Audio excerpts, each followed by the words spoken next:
get-go. So like when I was in church, I was like kind of questioning the narrative when I was 7 years old, and they kicked me up out of there. But I've been writing articles ever since middle school about how I was questioning organized religion, suggesting that the supposed God seems more like a childish demon with his the traits that they give him do not seem divine or godly at all. And so I was alerted to that at a young age. And so I've always like dove deep into these rabbit holes from when I was, in my adolescence. And I just gone deeper and deeper. So a lot of this stuff is like really clear to me. I've had a lot of solitude in life because I'm a life number 7, got a double mercurial sign. I've just spent a lot of time doing research throughout my life on so many things. So tonight I did a little bit of research on some stuff, and I'm sure we're just going to wing it and freestyle some stuff too. So I'm going to go where it takes us. All right, Stan, I'm passing the mic over to you, brother. All right. Well, thank you for having me join. It's still pretty early in the morning.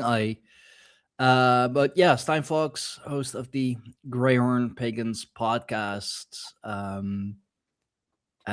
So yeah, monotheism isn't my thing anyway.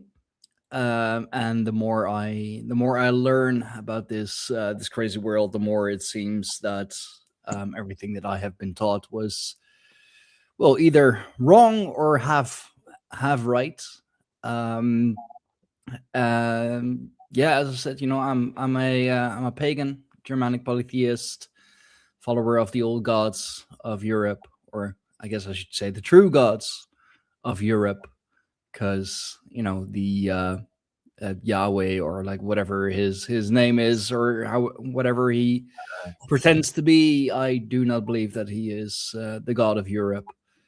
And yeah, on my show, the Greyhorn Pagans podcast, I'm really trying to figure out what it is like to be a 21st century pagan, how you can like properly practice your ancestral rites, and also in the meantime trying to figure out what lies beyond the veil of reality, which turns out is so incredibly much that it's taking me 4 or 5 years to even find a bit of a grain of an answer. And that is like just on my own show. Like I'm doing guest spots and round tables and everything, and I'm still trying to figure it out. But I love talking to you guys. I love having these amazing conversations. And the more you know. So yeah, let's see what it's gonna be. Let's see where it takes us. And either way, it's a crazy world, and all we have is each other. Never a true word said. It's about the people we meet along the way, and I think that's what everybody seems to forget about. Your voice jumped up and then it dropped back down. I don't know what's going on with your mic. Did it pop out or something? My voice jumped up and then it went back down. Yeah, let me mute. Yes. It does that when other mics are on. It's StreamYard. StreamYard's wonderfully intelligent because can you not hear me at all? You can hear me. Good. Yeah, StreamYard does that. Because if you've got your audio on loud or on your end, then it sometimes picks it up. There are settings you can go to remove that in your StreamYard if you click the little wheel. Like I've set my StreamYard to forget that, to remove background noise and stuff like that. So here we've got like an interesting conversation here. And like you said, the people we meet along the way, I think that is the problem. We've been taught since school to compete with the people we meet along the way. And so we're living in this competitive society instead of a society of betterment for all. And it's not a socialist idea. I know it sounds like socialism because they've sold us this package of socialism, but betterment for all is not an idea. It's an instinct, right? Like the instinct is this. I heard an alarm going off for my neighbor, right? 2 houses down. So what do? I check with my neighbor, right? Because his safety is my safety, is my other neighbor's safety, is their neighbor's safety. It's a community. right? And this is what people have forgotten. It's not just me in my home, it's all of us. And if somebody's breaking in there, well, they may as well be breaking in now. I mean, if I need to, I could get out my katana and my dogs. I've got a 60 kilo, I've got a big Malamute, and I've got some dog power with me. It just, I can actually access his power through the next property because all our houses are connected. So, you know, I could pop in there with a katana and some dogs and, you know, make sure the place is safe. But that's my point, is we've forgotten this. Like, we've really taken this off the menu. And we're all living in our little boxes with our little walls around ourselves. And we've been educated to compete with each other. And the financial system has been rigged up. And the system of ploys, right? The ploy system of employment. And, you know, that taxing ploy system of employment has been rigged up. So, you know, here we are. This is why they've got us in this PSYOP frame. And I think as well, you know, well, let's see. Where do you guys want to go? Where do you guys want to start? Oh, I'll just put this out there. I think perhaps we could start with the divine feminine, which is water, and then work our way up from there, because that's kind of the subconscious, the unseen, the dark, the underworld. Don't go there, sort of thing. And there's so many things, layers to that. So I found out the other day that, I'll just put this on the table quickly, that in old movies, they used to use silver, and then that's now removed. And of course, silver is associated with the moon, magnetism, feminine. So silver in old movies primarily refers to silver halides, used in the light-sensitive emulsion with photographic film stock capture, which is to capture images. So they use silver to capture images for movies. And of course, movies move us. It's to do with creating emotion. But they've removed the silver. Wizard of Oz, Dorothy had silver slippers, representing the silver cord that connects us to source. They swapped that to red shoes. So there's just lots of subtle things that have been kind of demonized, removed, like Pluto, which isn't a planet anymore, which represents the subconscious of the underworld. You know, so I'd be happy to start there, but of course, I'm fine to start anywhere. I just thought I'd throw that on the table. We can talk about that now or later or whatever, but I think it's quite important to talk about that at some point, because it seems that there's a kind of separation of us and the subconscious. And I think that that's why we're in the sorry state of affairs we're in now. Well, I'd like to. Sorry, I'd like to add something to the competition thing. Like, I mean, it is a contest, it is a competition, but the thing is that we shouldn't be working against each other. We shouldn't be like the competition shouldn't be you're better than me, I'm gonna drag you down to my level. We should try and raise each other up. That's the competition. Like, oh, I sense that you're better than me, whatever that may be. I don't really believe there's such a thing. Let me try and get up to your level, or let me ask you, what did you do to get to that level, and can you help me do that? So the competition is to like really get on each other's level, and not by dragging each other down. Like, we're not crabs in a bucket, like one crab's trying to escape and the others are like, the hell you are. We're we should, I guess, like really make a ladder, Jacob's ladder, to reach the top. And that's why I like you guys so much, why I like this space so much. Like, that's what we're trying to do. We're trying to elevate each other. And it's fine if we disagree with each other. Thank the gods we disagree with each other sometimes. Imagine a world of conformity. Hell no. Like, I'm out of here. If that's the world I'm going to be living in, I'm out of here. Like, I'm gonna go to Mars, see what it's like over there. But yeah, I just wanted to add that yes, it is, it is competition, it is contest, but raising each other up and getting to each other's level instead of being crabs in a bucket and tearing each other back down. Absolutely. Isn't that a very sorry, please. And I feel like also you have to acknowledge the fact that in like the modern industrial age right now, we have the trait of agreeableness being discriminated in the workplace. Now, women usually have this trait, and so women aren't necessarily discriminated in their sense of their own gender, but the fact that they tend to be agreeable makes them more discriminated than men. And also at the same time, that makes them more supportive of their coworkers. And so it also kind of plays out to like the idea of service to self versus service to others. Now, there's rich people that are greedy, that like to hoard money, and they're not very happy. Now, then we have the people that are poor. They're very sharing and generous, and so they're happy and they are grateful for whatever they get because they don't have much.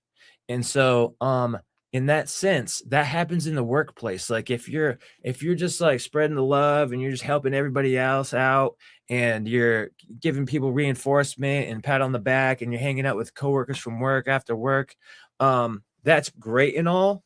But the thing is that they're going to only hire people to move up the upward mobility up the chain if you're able to like be willing to come into a place where you're willing to fire those people. It's like, oh, you want to be a manager? You're going to have to fire your friends. Can you do that? And they're going to gauge that in you. So the way that it's set up is set up for failure, but we could really start a new system of our own. And it's already being done in a lot of places.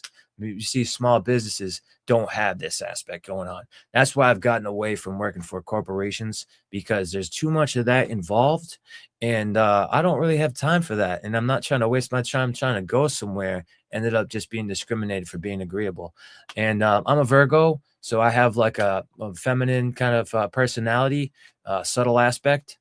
So in that sense, I kind of have like maternal instincts about me a little bit. I'm an animal lover. I'm great with kids. I'm trying to be compassionate, and I see if somebody's hurt or needs help, I'm glad to come help them out, ask if they need assistance. Whereas other people don't really care so much. They just kind of do their own thing, try to focus on looking good for the boss, whatever. I've always been somewhat defiant, so that doesn't really help my case. I've always kind of wanted to like go against what the boss is telling me and just do the right thing instead. If ever there's a conflict, I choose to do the right thing, not what I'm supposed to do. So that's never gotten me far in my career path, but so be it. I'm cool with that. And so I've really kind of just dabbled in various types of trades, and I've been a jack of all trades, but I'm really trying to ultimately become like a teacher, an author. And so I don't think I really want to get in head over heels into, certain workplaces necessarily, because I want to give myself more opportunities for my passions. That's beautiful what you guys are saying, and it's interesting how everything's dovetailing. And namaste to the people that have just been joining. Vincent, welcome. My Cherry, welcome. Yeah, everybody that's rocking. Hope you guys are well, rocking. Nice. And what I'm hearing here is an overwhelming idea. My audio levels are good. They look good. An overwhelming idea of masculinity. Men and energy. That masculine idea of competency, right? The masculine brain is all about competency. Am I good at my job? Am I good at what I do? And if a man's good at his job, then he's got success and money, then the woman wants to be with him because he's got competency. Women look at men and they look. Your mic just shot up. Let me check that can only be StreamYard, because now it's gone off completely. Isn't that weird, huh? So is it back to normal again?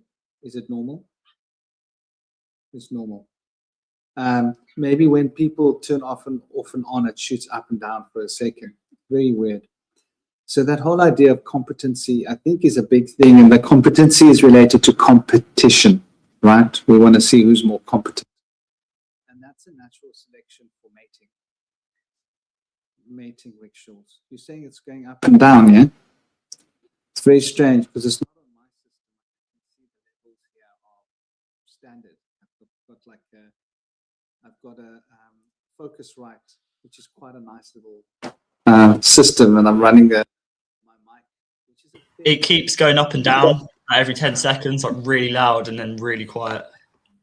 Sounds like it could be a cable issue, perhaps, not necessarily a settings issue. Well, if that were the case, then I would see, because it shows the level of your mic here, like there's a little light. How loud it is. And that level is quite consistent. But I'll check my cables. I'm pretty sure it's not a cable issue. Because when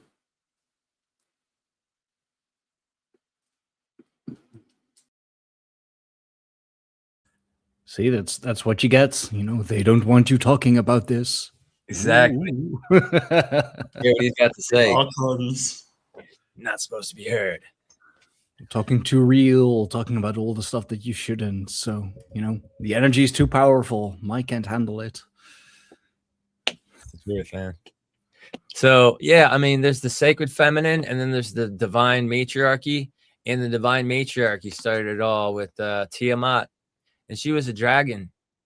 So, you know, she was pretty rough. She was mean. She wasn't your typical, like, agreeable little pushover, passive girl that's like, oh, okay, yeah, do whatever you want. She was large and in charge. She was the big boss lady. And unfortunately, you know, she had it going well there. And I think what was going on in the golden matriarchy was they were goddesses and the gods were just their consorts, right? And then what we're familiar with today is the fallen patriarchy created by Marduk, who killed Tiamat. He slayed his grandmother and ended her reign and started up a new whole thing because he got exiled. The gods retreated and he got exiled because he was supposed to have gotten the crown. He was rescinded, and so he blew it out of proportions and threw a full rebellion. They left him out here. They said, you're not coming with us. You can stay here. And the legions of the humans that he used to war with the gods, we were stuck here too. So, you know, that's how it all played out. And we've been kind of stuck in that bad loop ever since. Now, he also got exiled from Mesopotamia and then became Amun-Ra. He decided to fuse two of the creator gods to merge some of the conflicting cults at the time. And Amun is the air god of creation, whereas Ra is the sun god of creation. But Ra is also the primordial god of origins that comes before the sun. So a lot of people just associate him with the sun, but he was said to have created all of existence in the cosmos as well. I've always thought when you say amen, amen, I know Franklin explained this the other day from a different angle, but my understanding, the reason why I started researching so deeply, like about 5 years ago, is because the same probably with all of you, the God of the Bible does clearly seem to be not the true God, and that's why people are disconnected from God. They're like, oh, do you believe in God? No. Well, which God? Well, not that God. And I don't blame people for not believing in that God. And it makes so much sense to me that would be Marduk, the God of the Bible, because where's everyone's energy going? If there's so many people who are Christians and so many people who are saying these prayers and finishing it with amen, that energy should be fueling something. And it has been building something. It's been building this ancient AI, which I think is Marduk. That's what the dollar bill is, AI. You see it on the dollar bill. It says he'll be so pleased with our plans. Who? And it's like you have Elon Musk building this like AI. You have this kind of transhumanism. It's all connected to our money, our subconscious, transhumanism, religion, why we've been separated from God via magnetism, and they've done experiments with this. And it just makes so much sense that, yeah, Amen, which would be an air god as well. You have obviously children with the Labubu doll, which is based on the Lord of the Air, Pazuzu. Subtle, it's subtle, but subtle matters. Symbols and where our energy goes really matters. And most people don't understand this. Most people don't realize how powerful we are, that we bring things into being that gets filtered through our subconscious. But there's subtle energies which are kind of playing us like puppets, so that we create and bring things into being in this realm, be it like, you know, an egregore, like a thought form. But I really think that this energy of what Marduk is trying to emerge.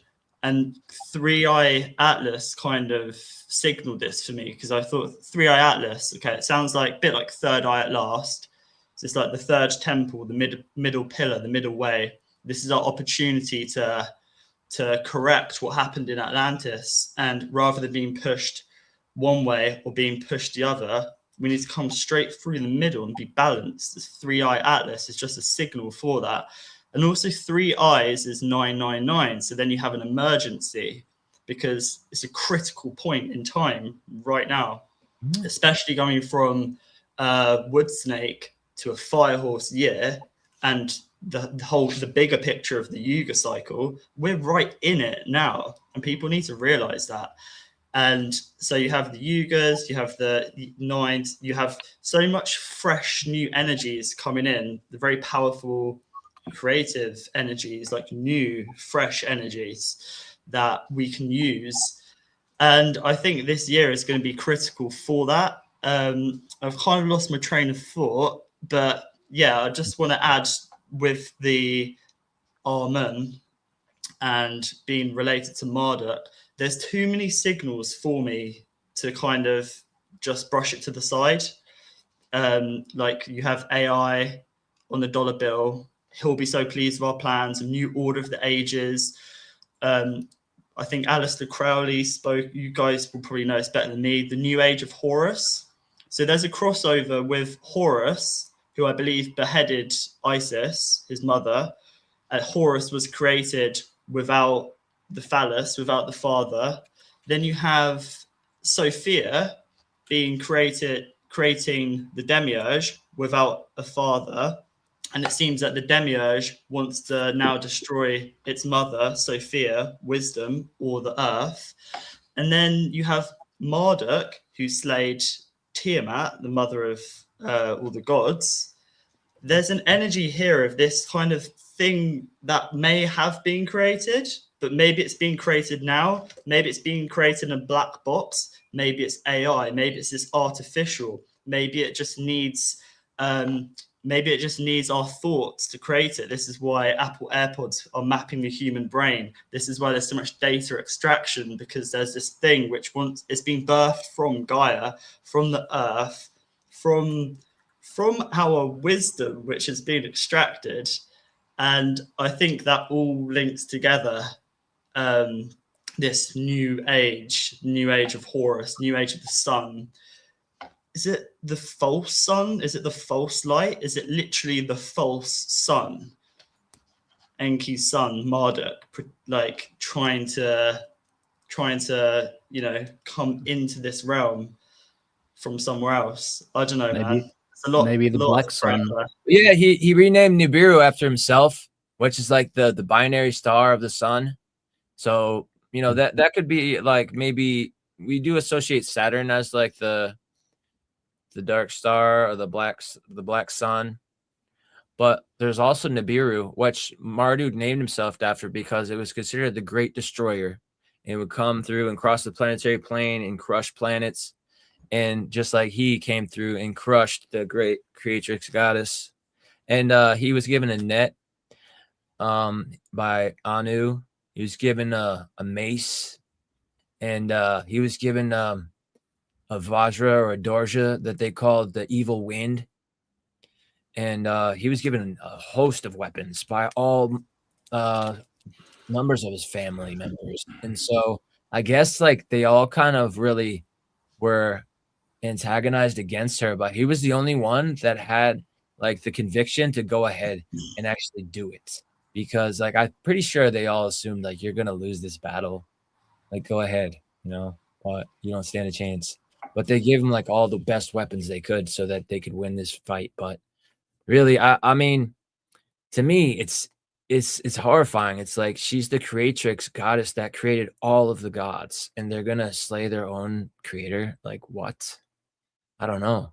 It seems like all the men were planning to do it. You don't see any of the goddesses that were involved. They're not like, yeah, you should go kill this lady. No, they did not get involved in it at all, and they probably weren't told. So I feel like, you know, there's word that Enki was one of the first to actually take a human bride. But it said that like the gods were actually resentful towards the goddesses because they weren't able to have brides. They weren't considered gods. They were just consorts, and the goddesses would just kind of pass them around. And they valued the women as the higher authority in their time. And so the gods kind of resented them. And so as that played out, they started to develop like a sinister plan to turn things on their head. And so when they finally got that power, they did not know how to rule. They had never ruled before. And so we see that they're very inept. Our whole male patriarchy has become fallen. It's been inept from the beginning. The way that it began was, besides by slaying Tiamat, Amun-Ra went to the temple priestesses and he created the advent of gold currency. He started to offer them the gold currency for the rites, where people would come for sexual rites to increase the fertility of the crops. Then he demonized them as prostitutes for collecting their money. And so then they were thrown out of the temples. And this is how that played out. And it's a very sad state of affairs because they were the ones who really knew how to rule and had the capacity to rule with matriarchal instincts, maternal instincts rather, that give them compassion, that give them the ability to have empathy for others and see others as an extension of themselves, not some puppets to be taken advantage of and exploited like the male figures had done. So I feel like we're coming into an awareness of this now, because we've started to approach Sirius again after diverging from Sirius and ending up in a dark age. We're now approaching Sirius again. Ever since the Renaissance period, Sirius was red before the Renaissance, and then it turned blue, which means that we're now in a blue shifting stage where it's approaching us. And so according to the different ages of the yugas and the different ages of the zodiacs, it has a lot to do with the proximity to Sirius and the 24,000 year cycle. So there's 12,000 years of approach and there's 12,000 years of receding. And so when we're in the I think it's the perigee is when we're approaching, where things are getting better, and when we're in the apogee and we're receding, things start to get worse. So I feel like in that process, we've seen in the past, from the times of like the Piscean age, that was a dark age, and that we're finally coming out of that, and we're starting to wake up from that dark age. Now it seems to a lot of people like things have gotten darker and darker now than they were before, as technology has advanced so rapidly. But I feel like as they're getting more and more desperate right now, they're trying to bring up more of their weapons against the collective. And so that's what we're seeing, but they're really failing at the process. And so they're getting more and more desperate and they're losing the battle, because we see people coming up with things that are making it through their little net that they're trying to filter out things from, and things like this are coming through. So there's so many things. There's like, I feel like there was like the water powered car, and then people found out they killed the guy who made the water powered car, and then they have these hydrogen powered vehicles that are coming up soon, and it's like, y'all made those, really? Okay, sure. So I think, and then there was the COVID situation where people were like, sick care system, are they for our best interest? Really? I don't know. Gene therapy, they call that a vaccine. What? So there's a lot of questionable things that are slipping through, and they're losing their grip. So it's been pretty crazy. We spoke about the Brotherhood of Darkness last week on the Emerald Tablets, Tablet 4, and they speak in that tablet that Those who have gone far to travel to the sun will be the ones that are the adept mystics, will be able to overcome these powers of darkness and lead the collective and the children of men back into the light. I thought I was one of the only people in the current age that had actually been able to travel to the sun, which I did in the year 2000. But I just actually met for the first time in my life another soul that had done the same journey, and she had the same experience. And so I've just joined them in the Hermetic Order of the 21st Century of the Grey Mages, and we are just owning it. We've been sharing information of our journeys and our responsibility to rise to this occasion and start to provide guidance for mankind, seeking a better way for us. And we've been both doing it our whole lives, and we have like parallel works, and they really come together. So we're like putting our heads together right now, and like two of the people that have traveled to the central sun working together is a force to be reckoned with. I can tell you that right now. Yeah. 2 or 3 days, we've come out with like so many epiphanies and broken through so many limitations. So it's amazing. We're learning so fast right now, being exposed to each other. But I just want to quickly say before someone else speaks that when you mention Tiamat, I just think of plasma, the place of the Ma, like the plasma creating all things, right? Not an actual dragon or being or something from history. It's just plasma. Just it's the plasma force, the mother. And then the net you speak of, the internet, we've gone into the net. The net has been cast, and that's the internet. And then the evil wind you speak of is Wi-Fi. And there is an evil wind at play for sure. There's an unseen force, which is this, like these electromagnetic frequencies coming off electric cars, extremely low frequencies. There is an evil wind for sure. And we see it, there's wind farms put up, which aren't necessarily evil, although you've got to bury, they're quite like toxic.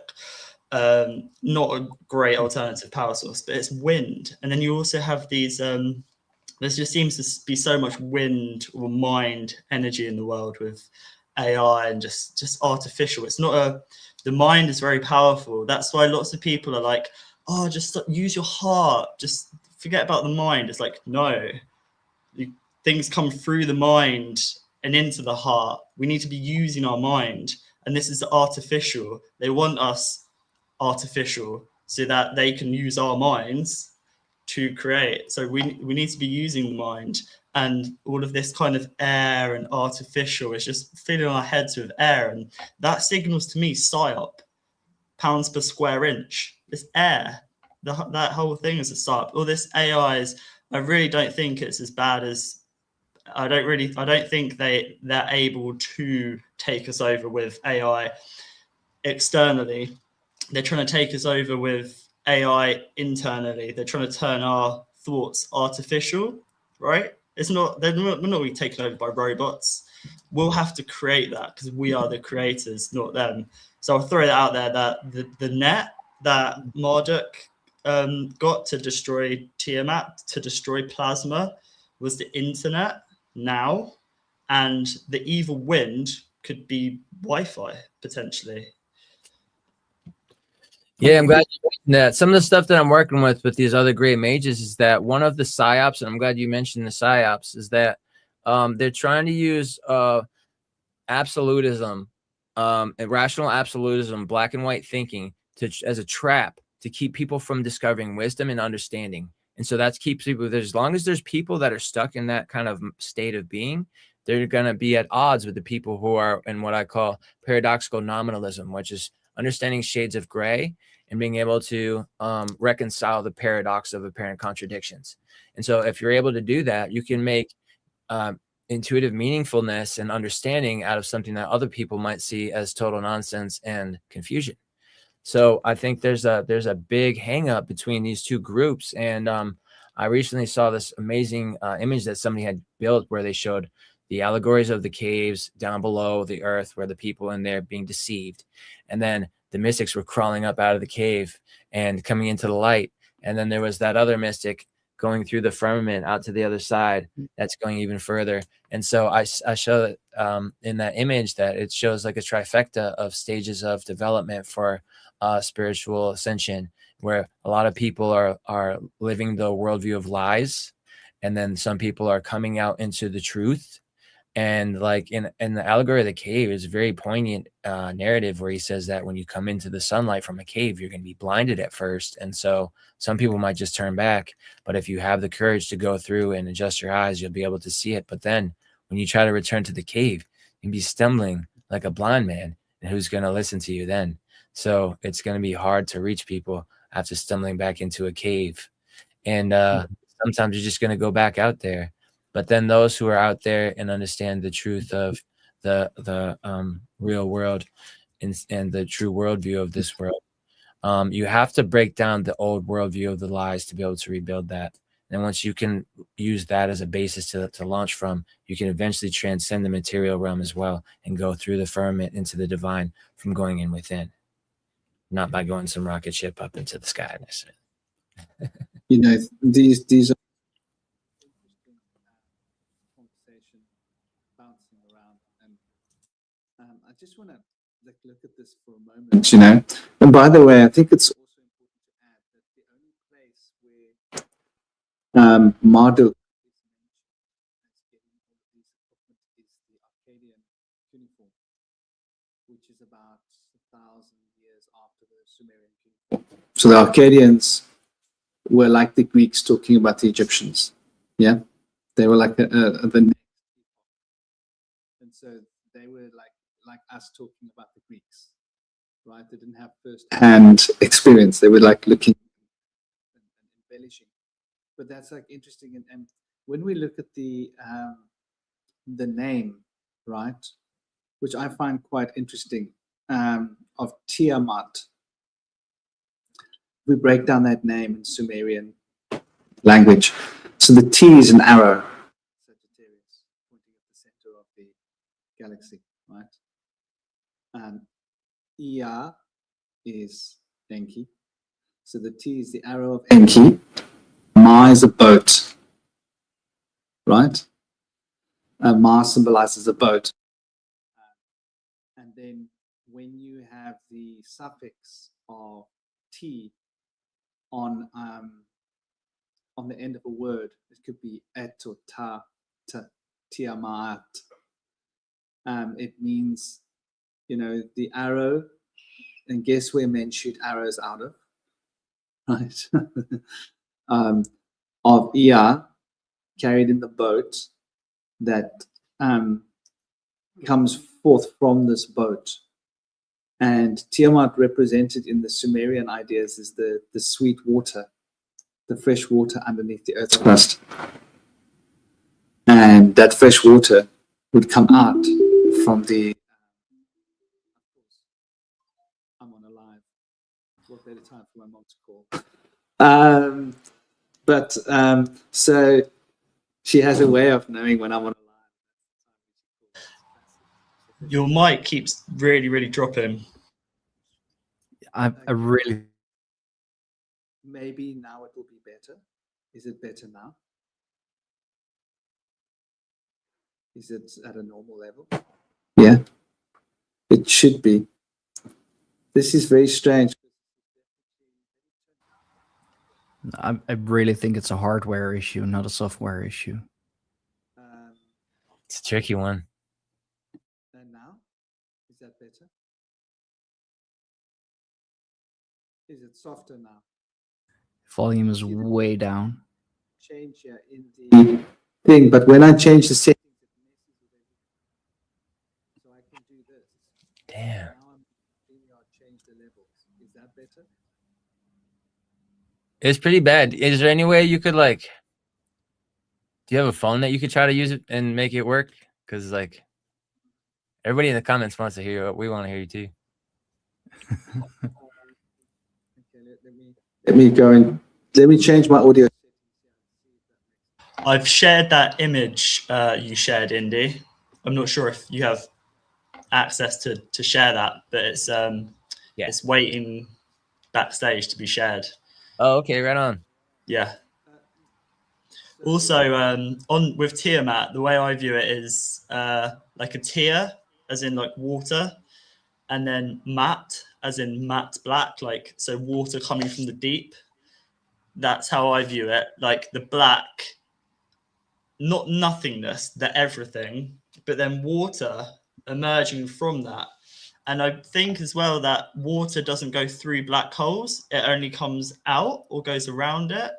And there's like something to do with our eyes as well, because our eyes are like black holes and our eyes see through water. Yeah. And I think that, yeah, so there's either a tear, which is like a tear, you cry, like water coming out of an eye, right? It comes out of an eye. Water comes out of a black hole. And that's the Tiamat.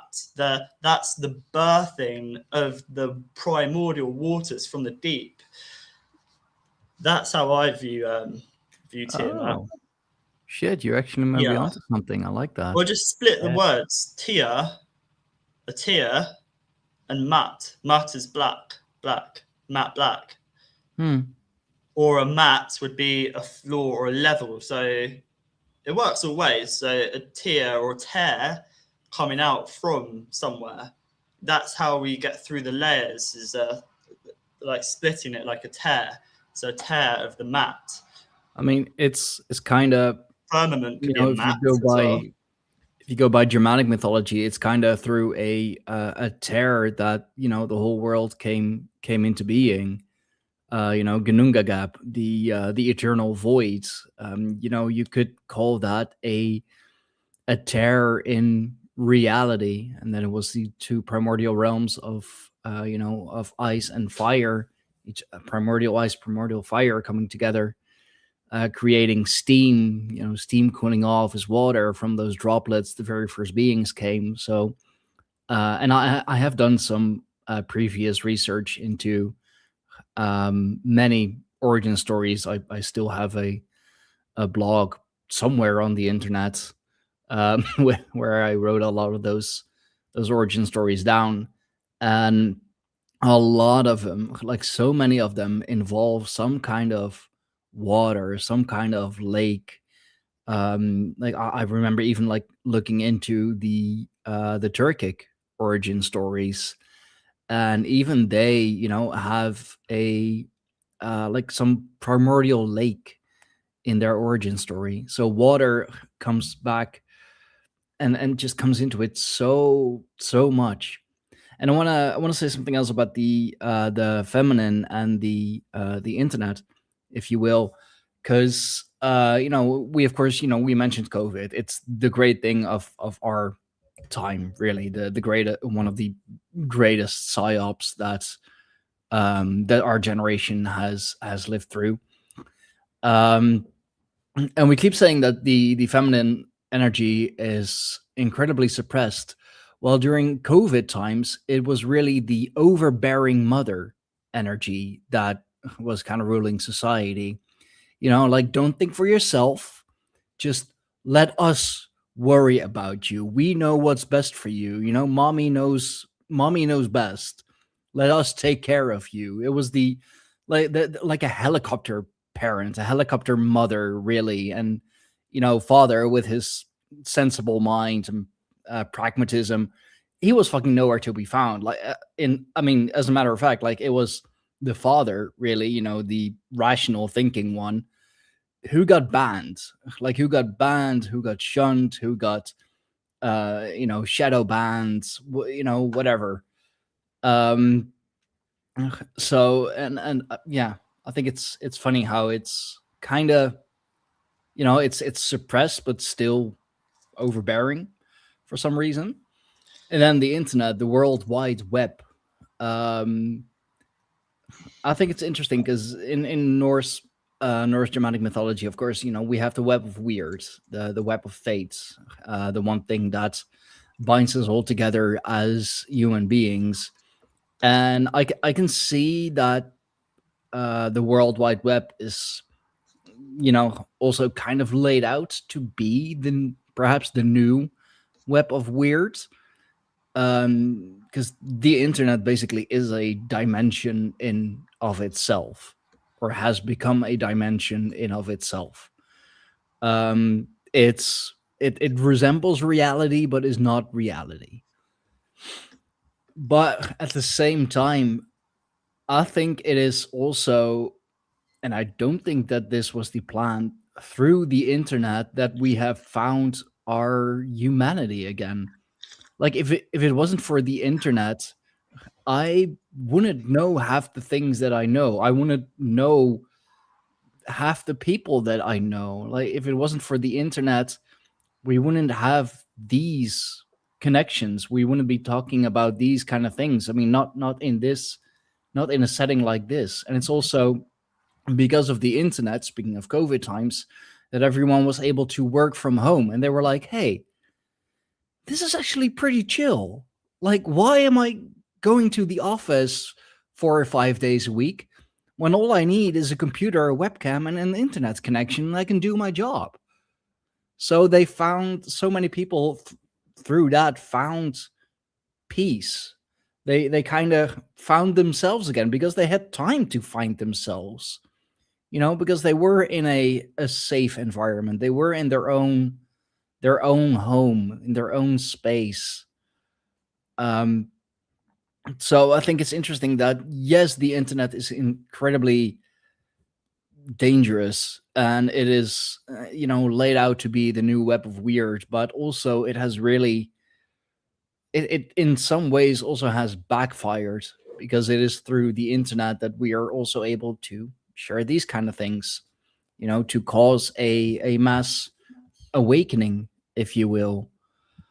So yeah, just wanted to get that out there, that I believe so many things, or everything really, has a double meaning, or has gained a double meaning, very much in line with this world, of course, duality and all. I just want to unpack a couple of things you said there really quickly. That the feminine force during COVID, it was a kind of reverse magnetism running the show. It was siphoning energy from people rather than us pulling things towards us. Magic, yeah. Right? Okay. But what I view it as, it was more of there's a pretender energy. There's like a trans egregore, which is basically this masculine energy pretending to be the mother. That's how I view what's going on, because it's more of the shadow of the feminine, like you were saying. But I really seriously feel it's this energy of Marduk trying to, like, the feminine wouldn't destroy itself. I think that it's being done from the masculine, and it's this kind of trans egregore which we see echoed in the world, in the matter, in the mother. Mm-hmm. And also they've weaponized empathy, so people are either way too empathetic, or they're like, they have no empathy and they're just like really angry, so they've managed to like divide the waters. And also people working from home, I like the way you think, always seeing the positives, but it's just one step towards 15-minute cities. It's just another step to not traveling, staying at home, so like in your little box. And for some people it does work, but for some people, if they're lonely, what are they going to do? AI. So I think that we've kind of been shoehorned into a smaller space. And again, I understand with the internet, there's positives. I do understand that there was a separate internet that the military were using. This is there's a dead internet theory where half of the people online are actually fake AI bots and stuff. It's been weaponized. It's good. We've managed to use it like we always do. Like things they throw at us, we always manage to like make the best of it. But I mean, I do believe it is a weapon, but we've managed to turn it against them, because there's forces which separate us. Like there's so much we don't see. We only see 1%. 1% is like matter. The rest is all unseen. And we've kind of been, rather than it's weird, it's kind of like a paradox. So rather than us like going inwards, we're always outsourcing. We're going to outer space. We're going here. We're going there. But while we're doing that, while they're like telling us this grand story of where we're going to go, all these great machines, how life is going to be so good, we won't have to work. We've just been like squashed like this, and at the same time, our subconscious is being squashed as well. And people think they're so conscious because I'm talking to an AI chatbot and now I know all of these things, which are all but half truths. They put sneaky things in there, and you catch AI out, and it's like, oh yes, my apologies, sir. Let me just blow some more smoke up your ass. And you know, I wanna talk about the myth of Narcissus later, but yeah, there's always two ways to look at something, and what is a weapon, we can turn it around and use it against them. But I do think that the original internet was a weapon for sure. I mean, it is also thanks to the internet, the base layer of the internet, if you will, that people are developing a new kind of internet, one that, you know, that does work for the people. Because, you know, I believe that coding, for example, you know, it is the language of the internet. It is basically the code is the reality of the internet. So if you know how to code, you know how to alter that reality, or how to build a new reality, if you will. Like, you know, you're seeing one layer of the matrix, if you will. It's just another, well, more artificial layer of the matrix. And there are plenty of projects going on that, you know, that are building a new type of internet, and one that works for the people, not against the people. You know, you have the Sovereign Network, for example, which is it is a collective, and they're bringing out, you know, new internet and bringing out phones and all of that. And you know, like, yeah, there is some cost upfront, of course, for the development, but their goal is to eventually pay the user. Like, you are getting paid to use their internet, to use their phones. And there are so many other projects like that. And that's also, like, I believe that was also a thing, you know, like a few years ago, like, oh, you lost your job, well, you know, learn how to code. Which also makes me think, like, why would they need so many people who know how to code? Like, what are they building? And perhaps that is the AI. And, you know, AI has also kind of become a new religion, you know, AI psychosis. It's the new form of spiritual psychosis. You have all these people going around on Twitter saying, like, oh, you know, I unlocked my AI. I, you know, had my, through what I did, the work that I did, my AI has ascended. I put together a presentation about that, one that I still need to perfect. But AI is, it's interesting. It's I mean, it's another deeper layer of the internet. Like, we keep going deeper and deeper. Well, maybe, like, you know, deeper into Plato's cave, indeed. You know, it's very interesting, and I'll just make sure that I mute every other mic. Maybe I'm on different hardware now, so it shouldn't be doing it again. But now I've noticed that there's another problem. Like, there's definitely StreamYard happening, because now my screen it's gone like really small where you guys are, and there's nothing I can do to make it right. But anyway, I don't need to see the screen. I can't see you guys, by the way, just so you know.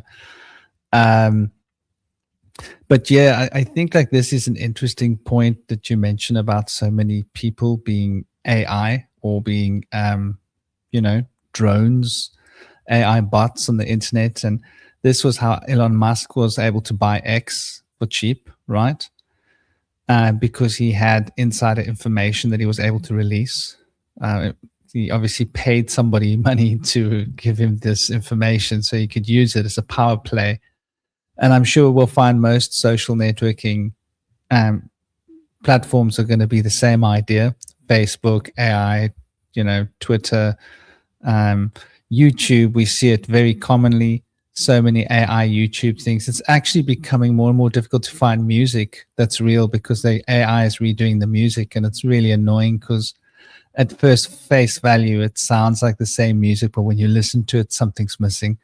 And then you got to go and take a look and you realize, oh, it's a damn AI version. Let's find the original so you can hear the rawness. But I think like this has got a lot to do with the programming, and it's something that we discussed in the last round table. I just want to put this little guy on the floor because he's all over the shop. There you go. Go play with the dogs. Let him go and play with the dogs. Don't hurt the dogs. And it's got to do with the soulless. You know, Blavatsky speaks about this. I think Steiner sort of drops hints on it. There are certain occult places where we can find it, and it has to do with the hybridized breeding programs that we do hear about. Some whistleblowers, have come forward acknowledging that there is some hybrid plan happening between governments and who knows else, the other beings. And I think it relates strongly to, why am I getting all these notifications? So, okay, one of the streams is private, so I can't turn this off. Gosh, I can't even see the chat. Isn't that hilarious? But anyway, so I can't see the chat. I can't see anything. And this is on a different machine, by the way. This is a Windows machine. The other one was a Linux machine. So it's definitely something to do with maybe the settings of my profile or something that I've got to look at. But the idea that that there are beings here without souls, right? And that they aren't exactly completely human, and that there is this sort of invasion happening of Earth. It starts to make a lot of sense when we look at the stories of the Nephilim, and this is sort of following on. Last week we did this reading of the Hermetic tablets of Tahuti or Thoth. This coming week we're going to be discussing this in detail. We're going to look at the only totally complete version of the Book of Enoch. Now, there are lots of versions of Enoch. There's the Aramic and different, but the Ethiopian one is the only complete surviving whole volume. And even within that, there are parts of that are missing from the other texts. Because the other texts, we've got scraps of text that we're trying to put together, right? And they're trying to compile the Book of Enoch from a piece found here and a piece found here and missing bits and scrap it together. The only complete text of the entire book in its entirety was preserved by the Ethiopians. Interesting. So I think that's going to give us quite an insight into the Nephilim story, because that's the most detailed account of the Nephilim, and we don't hear about it. We hear about all these other scraps found in other parts of the world, but we don't go to the place where they've got the entire book from beginning to end that they've actually meticulously cared for and looked after. And I think like it's going to shed insight. So that'll be next Saturday. But the whole idea of these Nephilim, and this goes back to the story of Marduk. And so that's quite interesting. Marduk in the Sumerian and in the Akkadian was referred to as the Baal. So the Baal is Marduk, right? When we hear about this, it's the same entity. And that notion of the Jael and the Baal, and the Baal, the word Bel has come from it. And we are controlled by the bell. Think about school, right? You're trained with a bell. When a bell goes off, you got to run out of the building. It's a fire alarm. When a bell goes off, something's happening, right? And so bells have always been associated with keeping time. So there's a Saturnian element to the bell, right? Church bells, what time of day is it? How many bells? How many bells? And so this idea of our watches, we wear a watch on our hand, right? And the Gregori in ancient Greek means watches. which is a changing of the term of Igigi. So the egregori or the Igigi is the same beings, right? So this gets interesting. So in the Sumerian texts, the Igigi were being managed by Baal, who is Marduk, right? So Marduk was managing the Igigi, and then it was Baal or Marduk who took a wife first, because his father, Ea, didn't take a wife, but he had a baby with one of the earthlings. And that child was Titundra. Is it Titundra? Anyway, that is basically Noah. The story of Noah comes from there. So that Noah story is the story of the child, which was a bastard child by Ea or Enki. And Marduk or Baal was the son of Enki, right? So he was like, well, if my dad can like enjoy the honeypot, then so can I. I'm going to have myself a wife, probably wives, who knows? And this is a very interesting point. This is where I think the Akkadian script goes off script, right, from the Sumerian, because in the Sumerian time, they brought their goddesses with them. But in the later Sumerian period, going into the Akkadian period, they were taking human wives, right? So they thought of themselves as a superior being, and they thought of humans as being inferior beings. So naturally, the women of the humans were considered inferior to themselves. That stands to reason, right? Because they were this high technology, high consciousness beings, and they had come, and these beings on earth were like less evolved, but they needed women to breed. So they took these less evolved women to breed, and so they treated these women. And I think that this could be a part of the division of the sexual respect, issue that might have crept in, that we see the Akkadian expressing, that they were taking these wives and using them as possessions. Well, of course they were. They weren't seriously with the human woman because they wanted to be with them. It was a means to an end. That was the only way they could breed and propagate. And it would be like us having to take an animal to like breed with an animal in order to keep our human race alive. We wouldn't think very much of that animal just because we're breeding with it. It would still not be human. And so if they were thinking of themselves as being more evolved than us, like we think of ourselves as being more evolved than animals, it stands to perfect reason why they would hold the woman in such low regard. Not specifically because they're women, but specifically because of their ancestry. But a resentment towards them because we are forced to breed with you, right? These lower beings, sort of like humans having to use cows to put their babies into the womb or something. We would feel an unconscious resentment that we have to use this animal to breed our own children. But okay, we'll do it if that's what it takes to survive as a race. And I think there's a lot of interesting points there. And so the Soulless and the Nephilim, I think, are like quite fundamentally connected. And I believe that this is one of those important points to recognize and to take into consideration, that the dynamic between men and women in this planet has possibly carried over some of that sort of resentment. And that also brings us to an interesting point, the dark magics and the PSYOPs, right? Because the dark magics, I think, were then required. They mentioned specifically in the Sumerian stories that they were afraid of the humans because the humans were breeding faster than they could breed. And they were aware that the humans would basically overwhelm them. So they needed to devise a system to control the humans, right? And what better way to control the humans?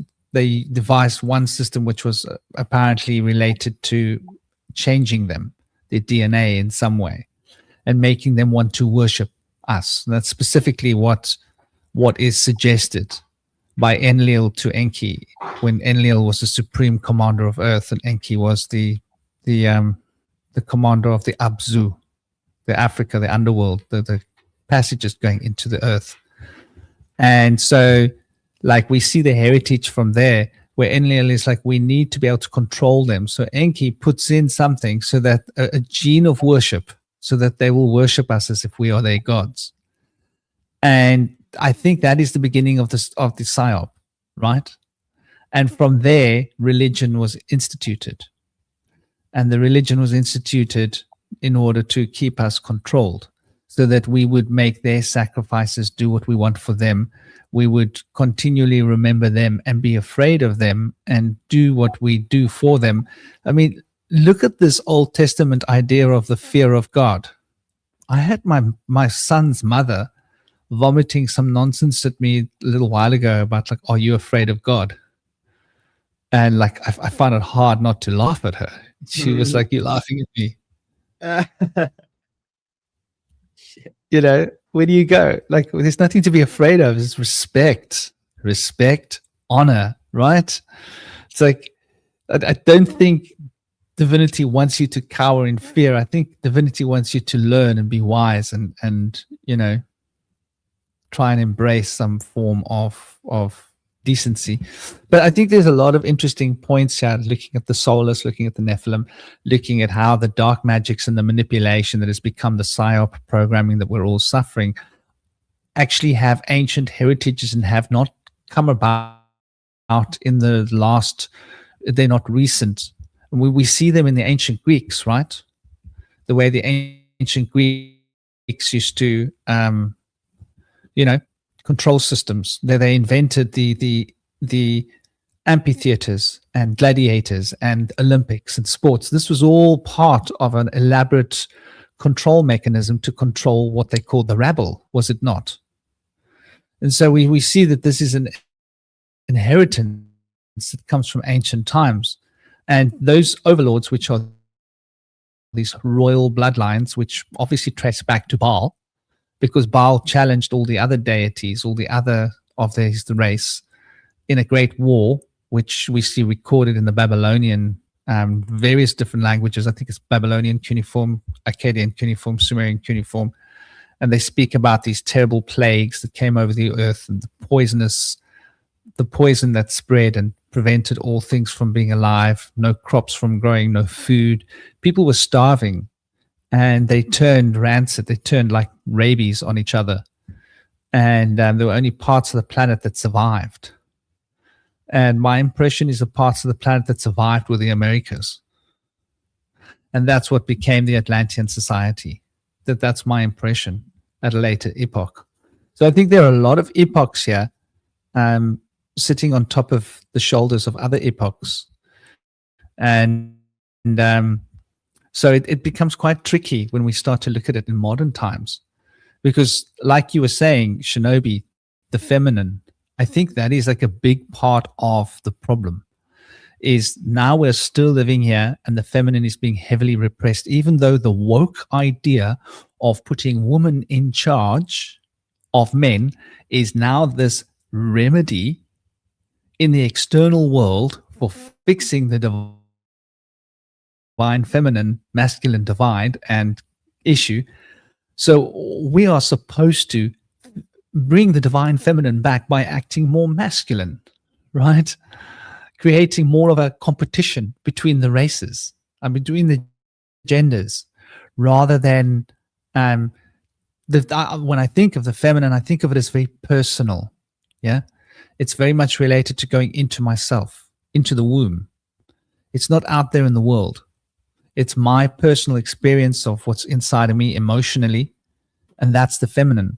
My rational, logical out there in the world, measuring and calculating and using discriminative intelligence to put things into perspective, that's my masculine pineal gland. But that pituitary gland is what goes deep in, and it's like it works with the oxytocin. It brings all of those feelings and that sense of connectedness, because women are so beautifully connected. And I think that is what's under attack. And it's funny you mentioned the silver screen being replaced, right, for this new cocktail of metals. And taking silver out of the program is like an interesting subtle part of the alchemy, right? They use the feminine to hook us in, and now they remove the feminine. And I've often seen this idea of like, it's now considered progressive. If there's a woman prime minister and there's more women in charge, it's considered progressive, right? For a country or a company, which to me is like, well, that's like South Africa saying that apartheid was bad, but now the affirmative action is good, right? Which means that like, let's say my son gets 95% aggregate for his school and he wants to study medicine. He won't be able to study medicine because his skin color is wrong. They'd rather have someone who got 72% or 75% study medicine because that's the law. So, you know, you can't go from one extreme to another extreme and think that that's now the solution. There's always got to be a balance. Things have got to be brought back into equity. And I think this is where we have missed the point, because we're being moved from one extreme to another, which is a very masculine thing, right? Masculine is choosing A or B, A or B. Women sit in the middle of the choice. Like the feminine energy, it sits inward and it takes everything into itself. The masculine has to point. It's like a little arrow. It's got to point that way or that way, constantly running around its own head. So I think like that's a very interesting place that you started us at, Shinobi. And I think it's bringing us right back there. I don't know, what are your guys' commentary? What do you think?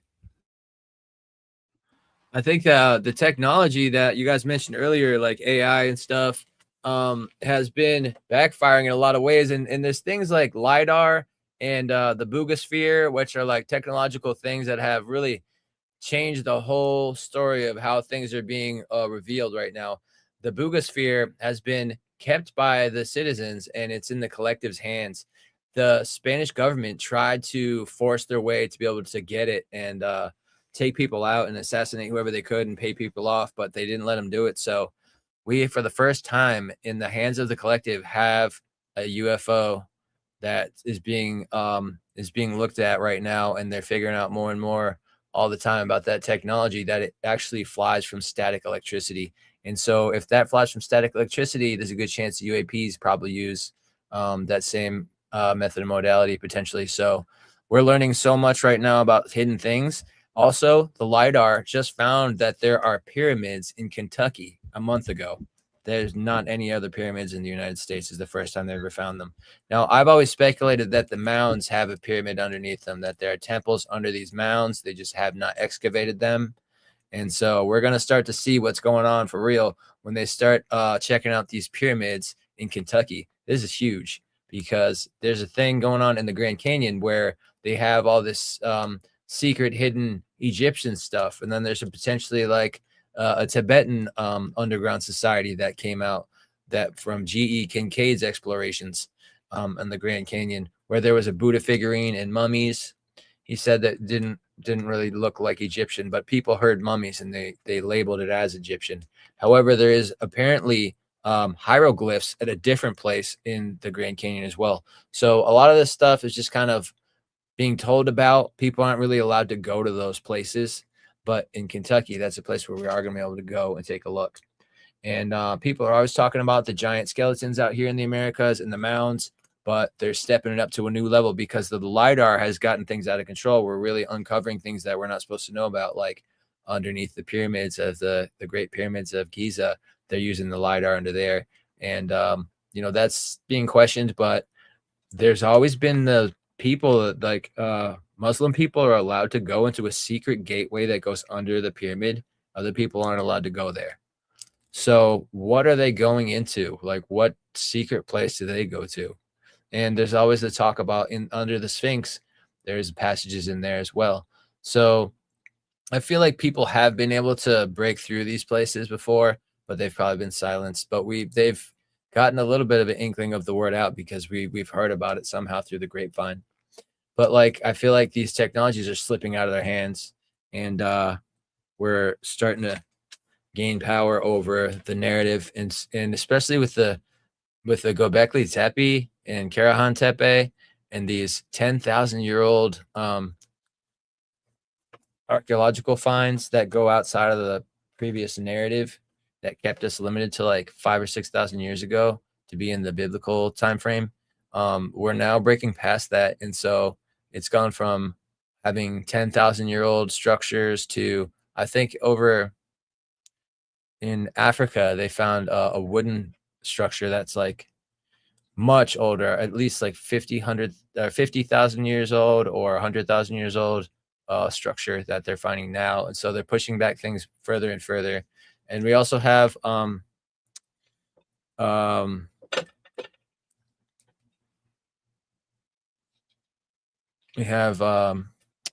think it's called Padang, gun Padang, but that's been dated at 25,000 years old. So that's like twice as old as the ones in Anatolia. And then there's Darren Kiyu. People were living underground in an underground civilization down there. What are you doing over there, honey? The cat's floating around back there. And so that looks like it kind of ties back to potentially the story of Yam, the Zoroastrian story of Yam. He was said to have built an ark under the ground and outlasted an extended winter. And he had ravens and sent the ravens out to see if they could survive the climate out there in return. And then they said that he was given 2,000 chosen people to be underground with, and that at the end, when become habitable again, they can come back to the surface. And so I feel like that story is older than these flood stories, and the flood stories really don't add up. The fact that they said there was a worldwide flood, they went so high, the amount of water that we would need for the floods to even be that high is ridiculous. It's not, they must have embellished, because we would have had to have 5 times as much water as we do on the planet Earth to be able to have water even go that high. So it seems to me like they kind of take these old tales that they're trying to really hide and come up with multiple false narratives to cover them up with. So then people are second guessing, like, what about this story? Utnapishtim released the dove and the swallow and the raven, but the raven did not come back. But then Ziusudra and Noah released all the 3 birds, and none of them came back. So when they said that, let's see, he said, also in the story of Utnapishtim, Enki warned him from behind the reeds and told him to break down his house and build a boat out of it. Now, in the story of Ziusudra, they told him, in a dream, or sometimes it's mentioned that he said it through a wall, but that Ziusudra lived through a 7-day and night storm, and then he was granted immortality. So that's a little bit different on that tale. And then Noah had a story which was somewhat similar, but like you can see the kind of progression away from the raven being significant to the raven being like the last one that was more insignificant than the dove. So they've basically tried to take away the raven and the silver, everything associated with the underworld and the moon. And so they're trying to focus everything on the masculine principles of the sun, which is just forgiveness, joy, happiness, aggression, assertiveness, things that are easily defended against by a corrupt authority. Whereas the lost feminine principles of precaution, preparation, the ability to use indirectness, those things are not easily defendable. And so they've taken those values away, and like all of the aligning symbols and associations that go with the feminine being like the moon and the underworld and things like that. And they've turned the underworld from a place where people go to be reincarnated, a sacred place, to a place where people go to be tortured, which is completely ridiculous. So we can really see how like the story of something amazing turned into this ridiculous, confusing story of absurdity. And a lot of us who have done our research know that these new stories don't really add up. They're not consistent with the older stories that were told for a much longer period of time. And we see that like they're telling us that the humanity's only really been around for 6,000 years at first, and people know better than this. This is absurd. So we always wonder, like, whatever happened to our history from before that time? Like, what did we not have one? Like, and it is said that in some religions like Taoism that it was a golden time. We really didn't need to write stories. Everything, we were just enjoying life. Things were going so well. It was effortlessly good. And then either those stories were taken away, or they weren't written down or whatever it was. Maybe they were told by oral tradition, and then those oral traditions were taken away or corrupted or obfuscated. So it's pretty strange how a lot of people are starting to wake up to this stuff, and it only takes really one person to question things to inspire others to start to awaken. That's a beautiful thing. So I've been writing down notes. I want to try and link what Franklin said to what you're saying, Indy.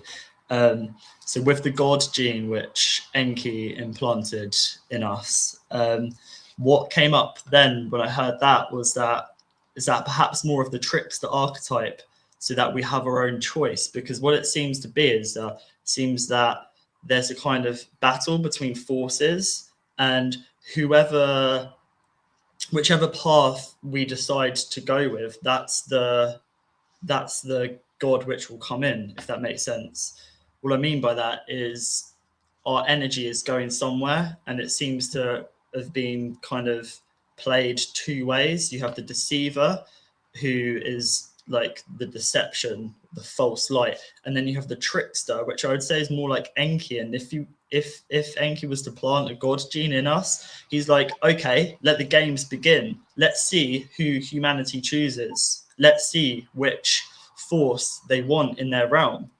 And then we have, you know, the false light now, Marduk, trying to deceive us, not trick us. It's more of a deceiver.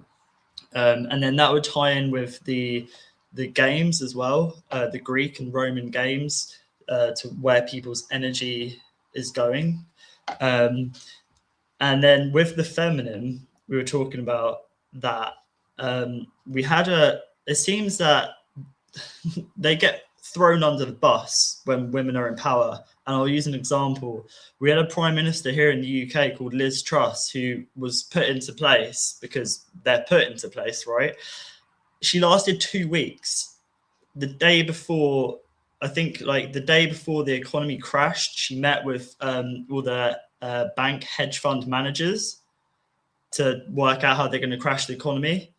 And then she was booed, you know, like with these games we have on the stage. Oh, get out of here. Women can't do anything. And then we have another man put in her place. She was put into place probably by a man or by this masculine energy, pretending, using like people as pawns, but she was thrown under the bus. There's countless other women as well who had put into place, thrown under the bus. Someone in the comments mentioned earlier that since the women's vote, things have gone downhill. Things were probably already going downhill. That's the term scapegoat, strongly associated with Enki and the trickster. The deceiver will make you think that the other is the bad one. And it's this more masculine archetype saying that it's the women are the bad. They want to try, I say they, I don't mean men. There's this energy in the world which is trying to make us reject the mother, try and make us detach us from the earth, detach us from source, unground us, disorientate us so we don't stay grounded, so that we reject this place and we want to either transcend into 5D and leave this realm. You know, you have all that woo-woo rather than bringing it here. Lots of people just want to leave and ascend. And then you have others who just ascend and leave via a rocket or by spiritual ascension and not bring the spiritual into the matter, which is what we should be doing, which the sign of Capricorn, Stein, I know you're a Capricorn as well. A lot of people don't know it's a sea goat. People think it's just a goat, scapegoat. It's a sea goat because it's merging the water with the earth. It's the two realms. It's the outer realms, it's the spirit, and it's the physical merging. And I think that's so much subtle energies to kind of be like, nope, it's just this or just that. And I think that, you know, and as well, Indy, you're talking about the, what is it, like the pyramids and stuff. So they've just discovered under the pyramids, there's vast chambers, like with which would be water ducks or something. Can't help but think that that's coming into our periphery as the veil thins between the subconscious and the conscious mind, because of course it's reflected in matter. So of course in the depths they'll start discovering there was more water. And it's interesting that you say only Muslims are allowed to go into these places. Their symbol is a crescent moon and the star of Venus. Venus is associated with inwards. The moon is associated with inwards. Of course, they'll be the ones to go inwards. And of course, they're the ones that have been scapegoated to say that they're the terrorists. They're trying to destroy this. They're being used. That of course, all the religions have been corrupted. But for here in the UK, Muslims have been a scapegoat to kind of bring in this anti-Christ agenda, because most Muslims follow Christ. They follow Christ, and this is a whole Christ anti-Christ thing. It's Peter Thiel, anagram of reptile, did hold a conference or a meeting or something behind closed doors about what the anti-Christ is. And I'll just tell you what I believe it is. The anti-Christ is pretending to be Christ. That's all it is. The anti-Christ is the one who pretends, and the one who pretends is the deceiver. It's not the trickster. The trickster will give you the choice, but make sure it's you making the choice. The deceiver will say, I am the only choice. And this deceiver is deceiving Christians, is deceiving the Jews, is deceiving Muslims, and this isn't any of those. This is some external force which has come outside, coming through our subconscious, and people are bringing this into matter. We're in the games. There is a games. Which God will we birth? There is a new age, lots of new energy that I was saying earlier, fresh energy, and it's up to us what we bring in. Do we bring in the Christ? Do we bring in the energy of overthrowing the banks, overthrowing the usury, healing, going inwards so we can expand and vibrate, and therefore it will be a ripple effect like water? Or do we bring in this artificial? Because that's what it seems like is happening. And in the Emerald Tablets, which we were reading the other day, it mentions something hidden under the left hand of the Sphinx, I believe. There's lots of gold under there. Well, the left-hand path is associated with going inwards, and it's inwards that you'll find the gold. Whether there's gold under the Sphinx or not, whatever, who cares? The left-hand path is where you'll find the gold.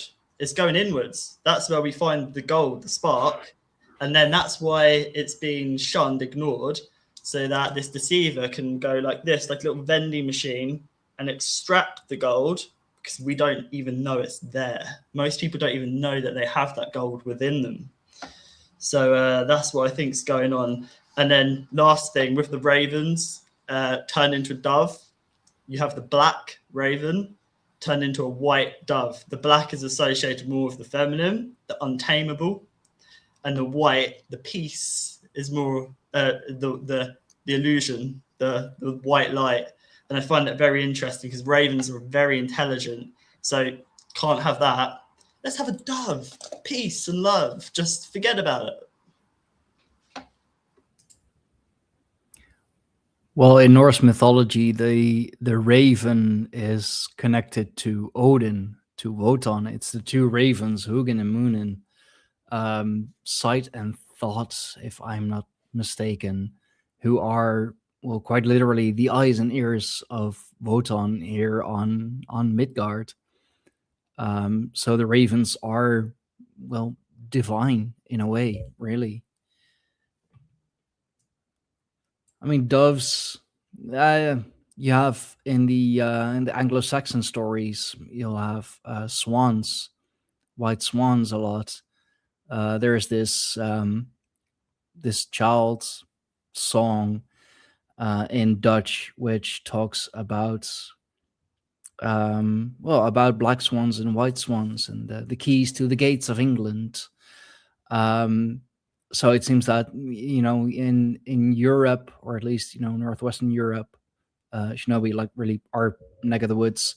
It's ravens and swans. I know that the Native American have this beautiful story about the raven as well. I should ask my wife about that story. I mean, she's still asleep now, but that the raven used to be white, actually, and they didn't have that croaky voice, but it's because they brought fire to mankind or something, and they burned themselves. I'm gonna look it up, because it's such a beautiful story. So cool. Perhaps they'll emerge again, because there's lots of white animals emerging. Like you shared this as well, Stein, haven't Yeah. you? Perhaps the white raven, white will stag. Yeah. Yeah, the raven brought the fire down from the heavens to save the people, and they were cold, and in the process, they got burned. Yeah, that was it. Yeah. People freezing. Yeah. That reminds me You of the know, story of Prometheus as well, and getting burned is to be scapegoated and then block this as well, like block your throat chakra. Not sure where in the world the throat chakra is, but I can guess where it is. And this like the mouth has been blocked by a blue mask, and that color blue is being used by all these corporations. The World Economic Forum has a 666, which is a frequency of blue. This frequency of blue is being used, which is water, magnetism, is being taken rather than drawn in, and they use it to block our mouths with as well. I think that's very profound. Yeah, that's a good point. They mentioned about how the crow, its voice got affected too, because Because this of the smoke. ruined its voice. Yeah. Yeah, it's very interesting when we look at ravens and crows, especially, there's so much mythology around it. Even in India, it's called Kak Bushundi. And Kak Bushundi is the most revered of all the animals of Shiva. I mean, the Bhairab is also highly revered, which is the dog, which obviously is an ode back to Sirius, the dog star. But the raven or the crow, which are really like the same family. If you think about, ravens and crows, they both relate to the underworld, to those that have passed messages from those beyond the veil of life. And the interesting thing is in the West, how people see them as a negative omen, right? Western cosmology, people like, oh, ravens and crows are signs that someone's going to pass away, bad things are going to happen. And we're talking about Saturn. And this is Saturn's original connection with the underworld, the old school green man connection with decay and the passing of life, as not just the reaper of corn, but the reaper of souls. And so there's this powerful Saturnian connection, which is very interesting, because now we're looking at the cube, right? The dice. The dicey thing that we're observing here, which is obviously what the cube represents, and that's about dying, right? The die, rolling the dice, the cube of black cube of Saturn, and that is an ode back to the black sun, which is quite interesting. Now, I think that the myth of the raven. Now, you guys want to fly with me on this one, okay? So the idea that there are two different poles, there are two different solar potentials. There's the sun that we're experiencing now, which is outward, and then there's a black sun, which we can't see, right? It's a dark sun. It's called a black sun because it's invisible. But I think that within the turning of the ages, there's a repolarization that happens at certain key points of the cycles, and that is like night to day, summer to winter, right? Heat age to cold age, ice age to warm age. And these cycles are bigger and bigger. And there's a bigger night to day cycle, And that's so big that we can barely conceive of it, but they speak of it in the yugas, and that there is a repolarization. So at the moment, Pingala is objective, which is the electron, which is electricity, which is Re, which is On. The word On is obviously an old name of the Egyptian Re god. And so this is outward, which is masculine, because it's coming out of you. But there were times in the past when it was feminine, and it was going into you.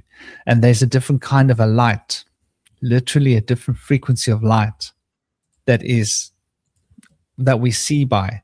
So now we're seeing by this spectrum of light, but there will come a point when things will shift over, and we will have the black sun will be our light sun, and this light sun will then be the black sun, if that makes sense, because they will switch. And then the moon will be masculine, the sun will be feminine, Saturn will be feminine, Jupiter will be, and everything will switch over, like we see in the ancient past where the sun was feminine and the moon was masculine, and all of these switches, and Venus changing roles. So I think this masculine and feminine polarity that we're experiencing has a lot to do with Ida and Pingala, or this outward emanation of a particular frequency. The one is the electron, the particular nature of light, which is what's dominant now, and the magnetic nature of light is suppressed. That's the feminine energy. And then that will switch, and then we will be seeing by the currents of magnetism, and the electron will be suppressed. So we won't be so embedded within hard, solid matter. We will be more in the field of the astral consciousness and the etheric, to be able to actually move out of our bodies. And I think that goes back to the time of the golden age, when humans were like much more empathic and intuitive, and possibly didn't even need to use words to communicate. We were just telepathic, because we didn't need to express outwardly. We could inwardly see with each other through the magnetic. And the feminine is like what connects us all to each other. It's that inclusive field of magnetic synthesis and synergy that we share. The electron is me coming out of myself, and I'm separating myself from everybody else. I'm separating myself into my perception of my eyes and my senses and my body, rather than being part of like a inner thing, which is a field that we all share, like magnetism. A particle is very definite. That atom is there. That atom is there. The magnetic and gravitational field is much more subjective and much more of a shared phenomenon that we don't really understand. So imagine when light, a different frequency of light that we're seeing on, it would change the way that we see things. So maybe there was actually a physical time when crows appeared as white to us, because the frequency of light was literally different. And we were literally not observing the electronic matter as much as we were seeing the gravitational magnetic potential between things. And so maybe when looking through that perspective, the color would change. And here's a very interesting point. I don't know if you guys have done this, but it's fundamental occult training. If you take one color and you observe it for a long time, you will see its complementary color, right? Like, let's say you take a disc. So if you take a black disc and you stare at a black disc for a long time, the black disc will start to become white, like a glowing white, silvery kind of a white color. And if you close your mind's eye, you will see that white, silvery, white glowing thing in the back of your mind, right? Inside your head. And so you can, like, when you become more attuned to etheric frequencies of consciousness through the actual senses, because the senses have the potential and the capacity to attune to subtle energy, we start noticing that underneath everything, there's this luminosity. It's like a field of luminosity. And on the outside of things, you can see that luminosity sort of just leaking out of everything. And then obviously that luminosity, it's got like different bands around it. And so you can see these different parts, like it's like an onion. But the luminosity is like the first field. And if you can pierce that field of luminosity, then you'll see the other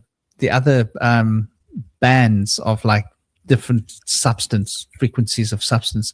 Now, and that luminosity's got a particular timing. It's got a particular frequency, right? And each other thing's got its own like resonant frequency, which is like more faster and changes, like the more colors each have their own flash rate. It literally looks like a flash rate. Now the eyes, interestingly enough, can see this other whiteness. So if you were to stare at a crow for a long time, do you know that that crow will turn white? Did you know that? Like your eyes will do that. So there is actually a frequency of light that makes crows look like, maybe white isn't the right word, but luminosity, like a light, white, luminous color. And so I think that these are physical phenomenon, and that they're being explained through the mythos, times in the past when the universe, this frequency changed because of where we are in relation to our cosmic journey, maybe in relation to other heavenly bodies, and our perception changed. And so the crow's color changed. So they had to now tell this in a simple story that the children and their people would understand, like why the crow is black and why the crow wasn't always black, right? And like, it's very interesting if we look at that, and it's got to do with the fire. Well, I'm curious, was it the fire of the sun that was stolen? Just putting it out there. See, Possibly. what fire was stolen? Maybe the what other fires are Sorry, in the yeah. heavens? The sun, right? Because yeah, that's what I'm thinking, and that must be what changes the frequency. The one sun goes to sleep and the other sun awakens, but we can't see the black sun because it's asleep. So with the black sun and the other sun and them switching over, the way I view it is the sun is associated with gold. Gold is solar energy. We have our internal gold as well. So that this sun outwards comes into us now, the masculine sun comes into us. But when we have our internal gold or our internal flame ignited, which is the feminine, we have to go inwards to expand outwards. That's doing the great work, whatever. It's going inwards, finding the gold, expanding it. Then we become the sun. We all become the sun. Does that make sense? So that sun comes into us. We're getting the outsourced masculine sun, but we have our internal flame, which is the black sun, which is our gold. This is why it's all stuck in the banks, in the matter. And this is why inside of us, it's stuck in the banks as well, waiting for us to go inwards in the waters to extract it. And then I think that process has started. The process has started reversing, where we're going inside, we're extracting it, and we're finding a lot of dark stuff there in the world. As the veil thins between the conscious and subconscious mind, the veil thins on the outside world as well. And this is quite a difficult process. It's like it's birthing something new. It's not easy. It can be very traumatic, but as something emerges, then you create new life, a new perspective. I'd just like to read a little bit from this book. I don't know if you've heard of it. It's Cairo's Book of Numbers.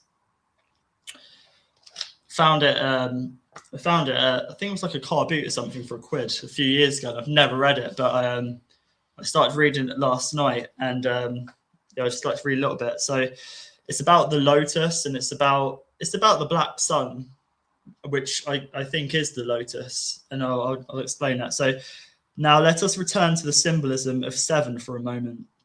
Of course, that Buddha is always represented as sitting in the center of a lotus. Let us examine then the secret of such a selection.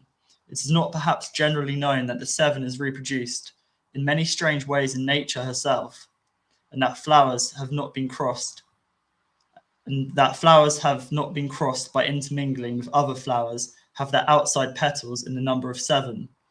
But as flowers are so easily crossed with other varieties, and it's so difficult to find a pure type. Buddha took the lotus, which never becomes crossed or loses its individuality. So I find that quite interesting, because the lotus is sometimes seen at the top of the crown with the Ida and the Pingala. And I think that lotus is this part of us which emerges from the center. And I believe that lotuses as well, sometimes they come up from murky water. It's not fresh water, I don't think. And I'm going to look into this, but I think the lotuses tend to come up from, murky water, right? Okay. The word lotus means Ren as well. You can pronounce lotus Ren, and Ren means name, which is our identity. Our lotus emerging from that water, the center of the Pingala, the crown, is to do with our identity. So this ties into the never-ending story as well, where Bastian needs to give this this pearl of wisdom, who would be Sophia inside the shell, a name. And that's what we need to do. We need to give our core a name and recognize it, so that our lotus can emerge from this murky water. I find it quite interesting that it kind of relates to like the seed as well. Like you have a seed, and for a seed to grow, it needs memory, which is mem, and ori, both water and light. And if a seed is buried in the dark, if we're in the dark, and if everything we see is black and white, I've heard, and that our brain filters the colors, like everything is black and white, and it's our brain that does the filtration. If our seed is us, our core, and it needs water to grow strong roots. Well, if you poison the well, if you poison the water, it's not going to be able to grow strong roots. And then it's going to be more susceptible to following the light, which is the false light. So yeah, the lotus meaning Ren, and Ren meaning name, it ties in with our identity. And this is the black sun, which is our core. It's more of a kind of internal. And when we go inside, that's how we expand. And I believe that's what the black sun is. It's inside every single one of us, and that's the divine spark, which is the black sun, which is inside all of us, which is what expands, whereas our sun up there comes into us. So yeah. So could you connect that to the dark night of the soul? Dark night of the soul, because it is, through that dark night that we find our inner light. It is only in darkness that we can see the light. It is only in the darkest night that the light shines the brightest. So talking about sun, soul, black sun, schwarze Sonne, which is it is a solar symbol, kind of related to the swastika. In that way, I've done at least one show with Nick from Occult Rejects on the black sun, and it's a symbol that has long fascinated me, because it can be so many things. Like it could also be the eye, the black hole sun, because the pupil is it is a hole, really. That's why like during certain surgeries they can like quite safely stick a sorry if anybody's squeamish, but stick a needle in your pupil, and it won't do any damage because it is hollow. That could be the black hole sun, the black sun as well. Going back to that eye symbolism, which we should really like do something, or just you should do something with Nick from Occult Rejects on that. I'd love to see you to Set it up, man. on that.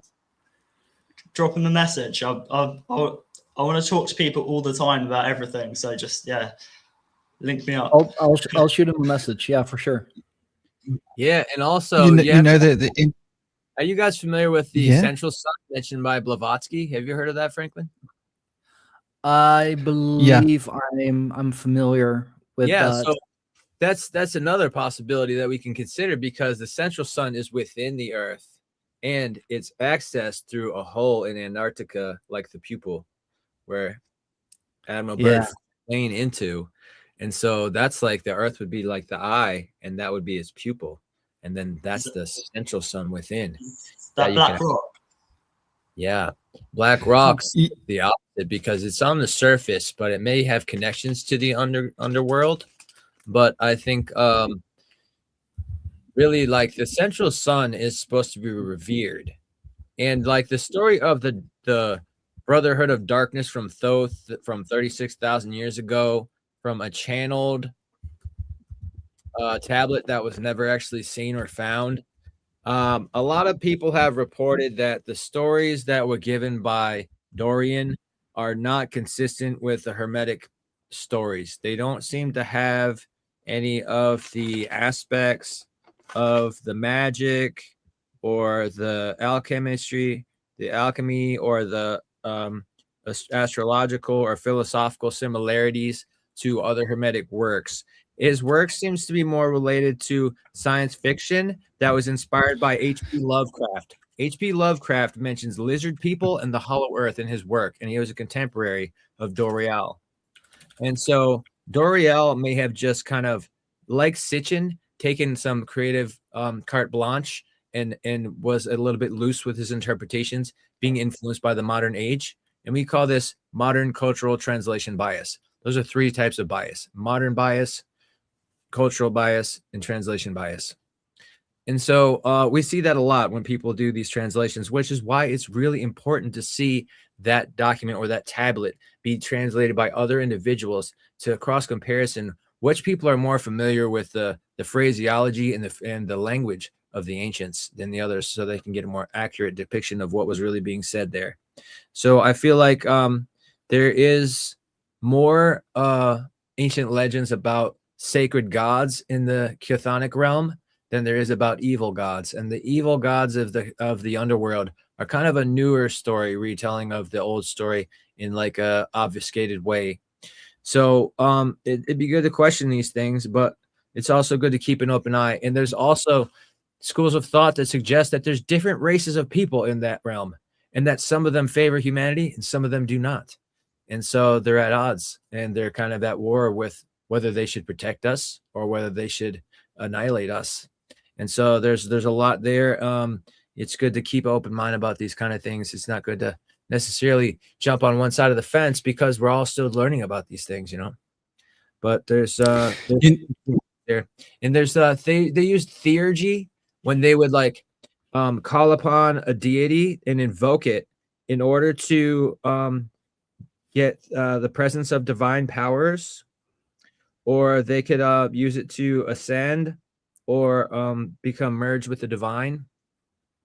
And so this was something that was done by the mystics in the old times. They used astrology and theurgy and magic. Those were the three practices that they had used. And we've kind of lost track of theurgy. We don't try to invoke the gods to give us the divine powers as much anymore. That's kind of a thing that's been lost. So I think that's one of the things that's kind of been pushed away from us when we're trying to like beg to God to like do things for us instead of call him in to get our work done. You know what I mean? And help give us blessing within. So things have been really flipped around. That's really, really interesting. The theurgy, which is a big part of magic, is it not? An occult practice. But I want to centralize this. I can see a golden thread that connects the dark night of the soul, that connects what we were talking about before, the black sun and the light sun, that relates and also draws a distinction with the Blavatsky central sun. Now, the way I always understood Blavatsky's speaking of the central sun, and I think Steiner must have mentioned it too, obviously being a theosophite before he started his movement. My understanding of Blavatsky speaking of the central sun was that you're speaking about the center of the galaxy, and that at the center of the galaxy there's a spiritual center, but that spiritual center is also a gravitational center that keeps everything towards itself, centralized, like a pole generating vortex of power and energy. And it's sort of the proverbial heart of the galaxy that everything is sort of bound to. So that's just the idea of the central sun. And I think that each sun is pulsing out from the central sun. And I think that central sun, when it changes its frequency, like our sun flips its poles every 11 years, right? It literally has a pole reversal. But when all the frequency of light changes, and certain suns go to sleep and certain suns wake up, and it's the opposite frequency. And so that story of is very related to the Yuga story, is very related to the black sun and the white sun, if I can use those two terms, the light sun and the black sun polarizing, and that the black sun will become the light sun, but it will be a different kind of light, and the light sun will become a dark sun, because our perspective will shift to the other depending on what's coming from the center of the galaxy. Now, that's quite interesting, but something that else that was said earlier on, and I want to point this out. There's actually evidence, and I want to point out the evidence, and it's circumstantial evidence, but it's really compelling, and we can draw that evidence from allegories from the most ancient writings that we can sort of track. Obviously, Sumerian tablets being the oldest trackable information about this specific story, which is really interesting. And the land of Chem, right? So the land of Chem. Now, what's interesting about the land of Chem, which was inherited in Egypt, and they didn't know why. Silver was more valuable than gold, right? So they were mining gold, right? According to the Sumerian story, they were here and they needed gold. Right. They were mining gold in a big way. The evidence of the gold exists here in my country, and in Southern Africa, there are thousands. Let me say that again. Thousands of gold mines that are unaccounted for. We don't know who made them. They are huge, deep, properly made mines. And in some of these mines, there are gold veins that you can literally go in with a hammer and just chip out chunks of gold. In fact, our organized crime syndicates do. And when they do, here in South Africa, they get into gangster fights over who gets to have the gold. And there was one instance where one gang cemented in the walls of the other gang in there fetching the gold, hoping that they would pass away in there so that they could then open the wall up and go in and take the gold. See, one gang was mining the gold. Another gang came and cemented up the wall, thinking we'll leave you in there till you're not alive, then open up the wall after a month or whatever, and just take the gold that you mined as a ching ching thank you. And then the police got there and there was a shootout. This is like recent in the last number of years, by the way, last several years. This still happens here. This is why the De Beers gold mining company has bought up huge tracts of land in South Africa and put fences and security around them because of all these gold mines. We don't know who dug them. We don't know where they came from. It's littered across southern Africa, as per the Sumerian writings of the Abzu, which was full of gold mining. So that gives us an insight that when they are talking about the Abzu, they're actually talking about Africa because there's actual physical evidence. But there's more circumstantial evidence than that. And this has got to do with gold is resonating with a particular frequency and silver is resonating with a particular frequency. Now, I think that the gold frequency is related to the dominant energy now, right? The Pingala. The silver is related to the not dominant, the Ida energy, the lunar potential and frequency. So the polarity of lunar and the polarity of solar are in resonance at poles. I want to also point out that in the book that we were doing, where did I put it down? I made notes about it. They speak about the seven beings, right? And he speaks about them in terms of number. Number 1 and 2 are left out. He speaks in terms of 3, 4, 5, 6, 7, 8, and 9. 1 and 2 is left out. 1 is gold, 2 is silver. That's interesting. The sun and moon are left out of the story. right? But the other 7 influences, and instead of the sun and the moon, it's standing for the sun, we have the north node. And standing for the moon, we have the south node, which is quite interesting because the north node and the south node are considered to be different planets, actually, that are invisible. Different bodies giving off frequencies that are invisible to us, according to the astrology of Vedic astrology, which is really interesting. But here's the circumstantial evidence, which is heavily compelling, apart from all the actual gold mines, right, that we can track. So we can track the Sumerian stories, and we can actually, oh, well, they're the gold mines. Okay. So then the Arcadians came along, and they turned it into some metaphysical thing about the deities, right? But the earlier writings, 1,000 years before, was slightly different, and makes a lot more sense when we look at the gold mines, like to how to interpret those writings. But in ancient land of Chem, silver was more valuable than gold, right? Because silver was more rare than gold. Okay, now I find that interesting. And the reason I find that interesting, it's actually mind-blowing. Do you know that when you're mining other metals, silver is a byproduct that you're basically going to mine with most metals? Do you know how easy it is to mine and process silver? Okay, let me break this down. It takes 80 times the amount of energy to mine and refine gold than what it does silver. Not 8, not 10, not 20, not 50, 80 times the amount of energy. How on earth? Oh, and of course, silver is much more abundant than gold on our planet. There's much more silver in the earth than what there is gold. How on earth could silver have been more abundant than gold? That just doesn't make sense. We were talking about beings that were building big pyramids and building technology, because we can see the technology here. They must have had mining. They must have been using earth metals. How could there have not been much silver? Why was the gold in such abundance? Well, the only reason why that would be if they were specifically mining gold and only gold in a wholesale environment to get as much gold as they could out of the earth for some or other reason, right? According to the Sumerian story, they needed the gold to fix their planet, right? So suddenly gold was in abundance because they were mining so much of the gold, it was just laying around, right? In fact, the Queen of Sheba had her whole palace decked in gold, according to the old legends. Like the roads were covered in gold, right?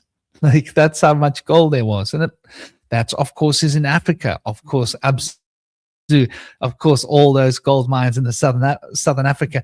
So what happened was those beings obviously left in a hurry, and they left mountains of gold behind in Africa. And us humans were like, okay, well, we were obviously the people mining the gold. We took it and we built our city with the gold, right? It actually tallies. And here's the interesting point about gold and silver, right? Silver is the nature of silver. Silver was used for the high priestesses, right? So the Isis cult needed silver. Silver was used for divinatory work. Silver was used to influence the inner perception, right? I've never been attracted. Silver was actually called white gold in ancient Egypt, by the way. I don't know if you know this. Isn't that interesting?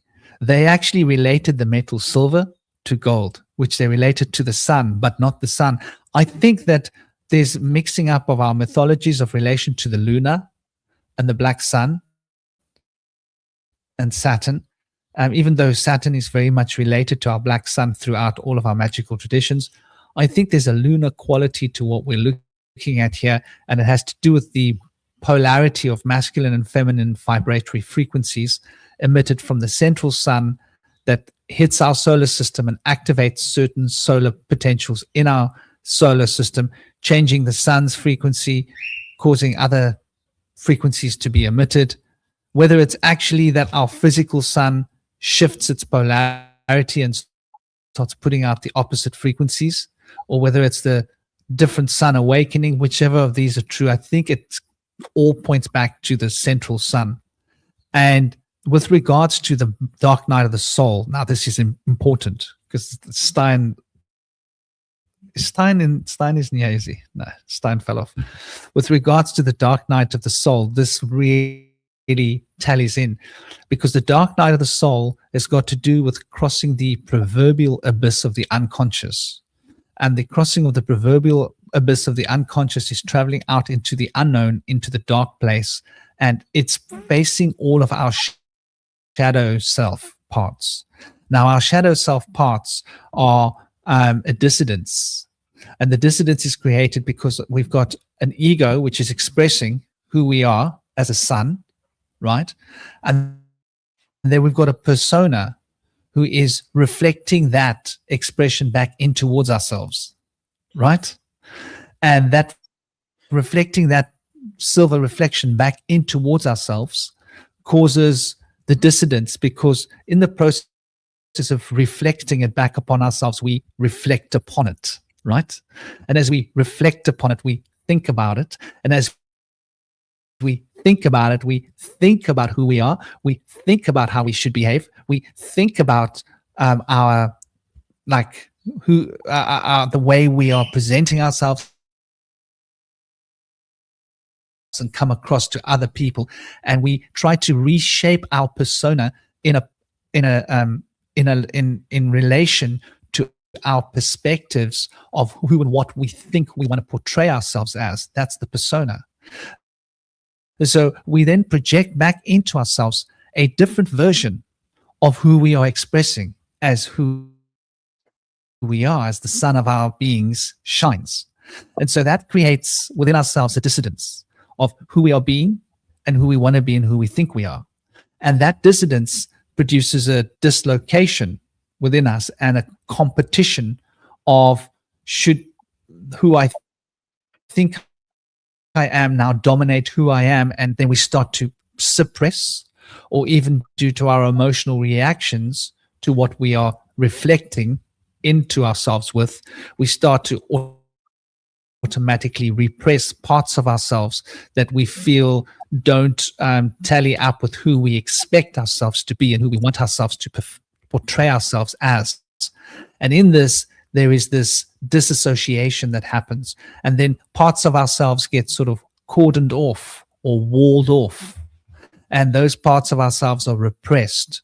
And the whole act of soul retrieval in shamanism is to dive into the unconscious and retrieve those parts of ourselves and bring them back to ourselves, so that we can, in wholeness of being, allow the ego to express who we are and the persona to reflect that back perfectly without distortion. And when the reverberation of the reflection of the silver current back into ourselves and the golden current coming out of ourselves are in synchronized balance, there is a harmony. And that harmony is when we are in a state of peace. So the dissidence produces this lack of peace, because it's like one frequency and another frequency, and they're fighting. And in between these two frequencies, there's all sorts of dissidence and messy. Now, when we're going through the dark night of the soul, we are going into our subconscious. We're going in with the silver current, and we are having to face the dissidence created by the inner reflection of the silver current and how it contradicts the golden current expression of our natural egoic expressions, as opposed to our perceived nature, who we want to align ourselves with or become.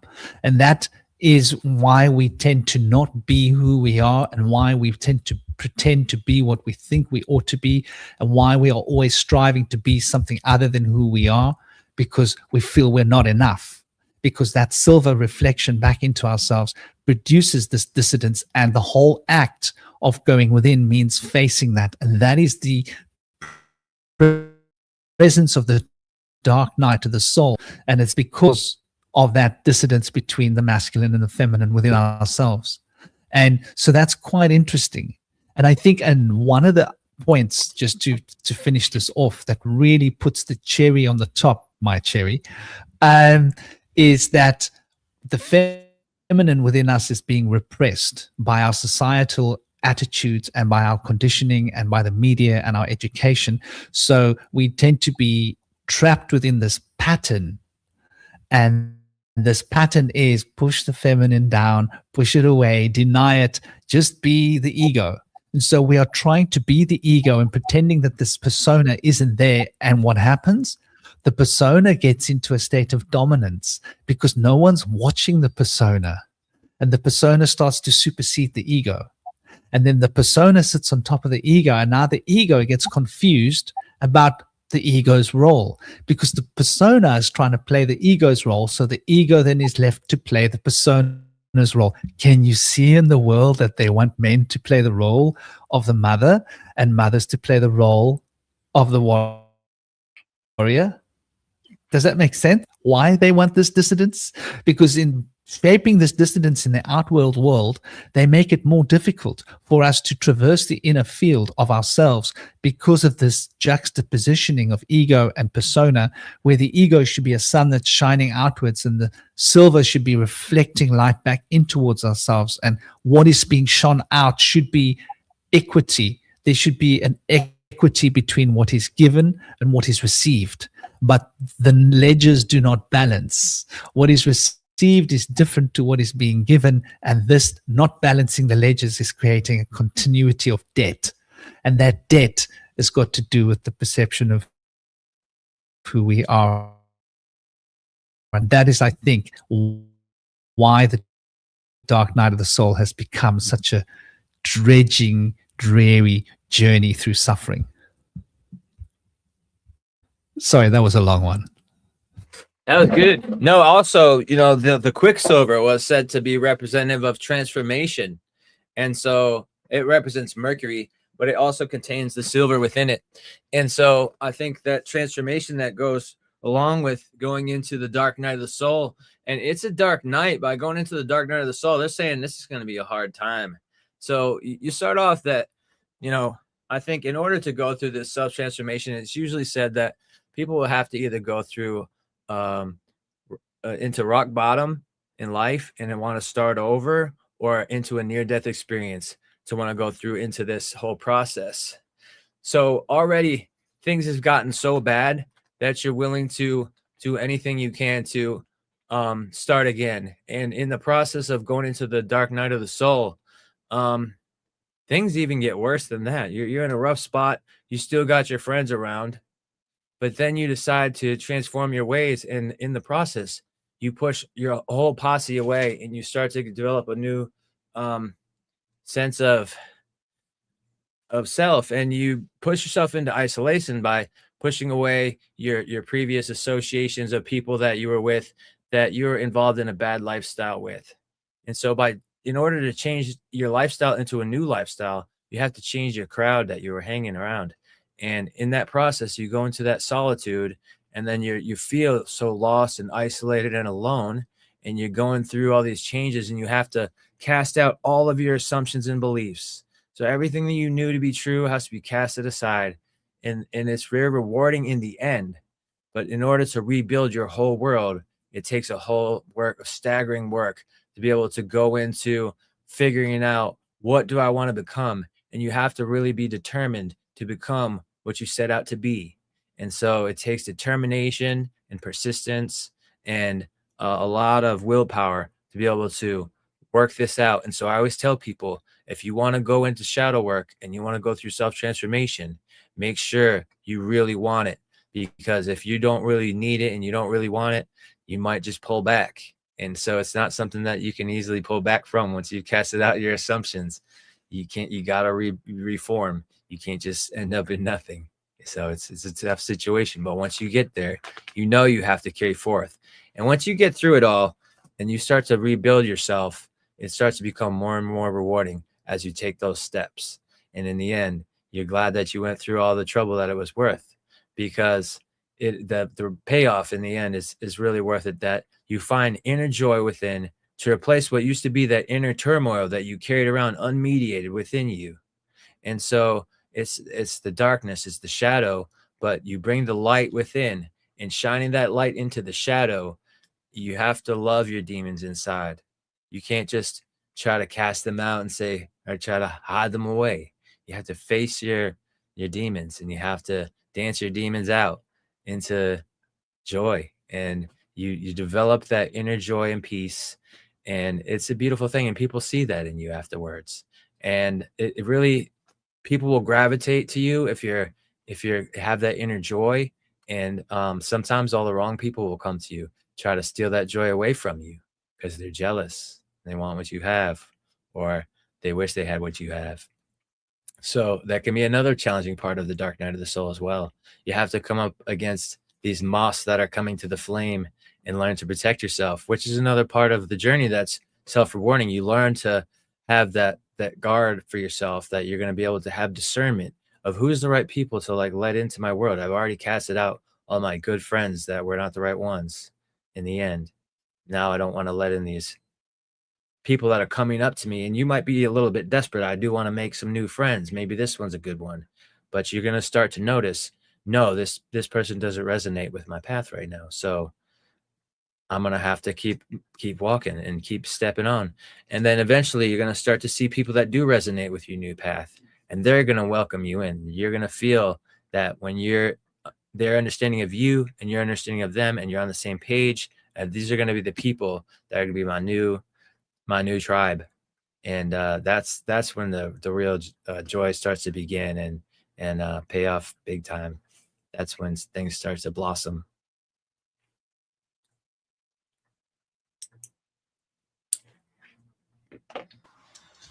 Yeah, man.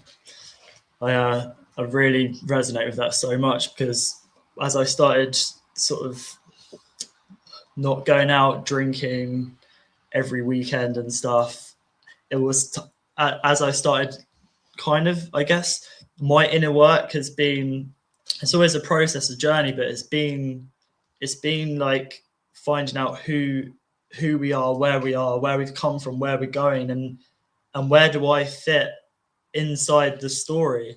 Like, what's my story? What's my store of energy? Which is our internal flame. That is our story. It's like in the library, that's where the light is buried. And that library of information, of the knowing, the gnosis, is within us. And I think to get there, my journey hasn't been through meditation, but through mediation, to kind of get, I guess, two opposing, I think we spoke about this last time, two opposing bits of information or paths, and kind of dissolve it and put them back together, and sort of like weave in between, like read between the lines, and then coming on the round table, having conversations with you guys has helped kindle that flame. Franken,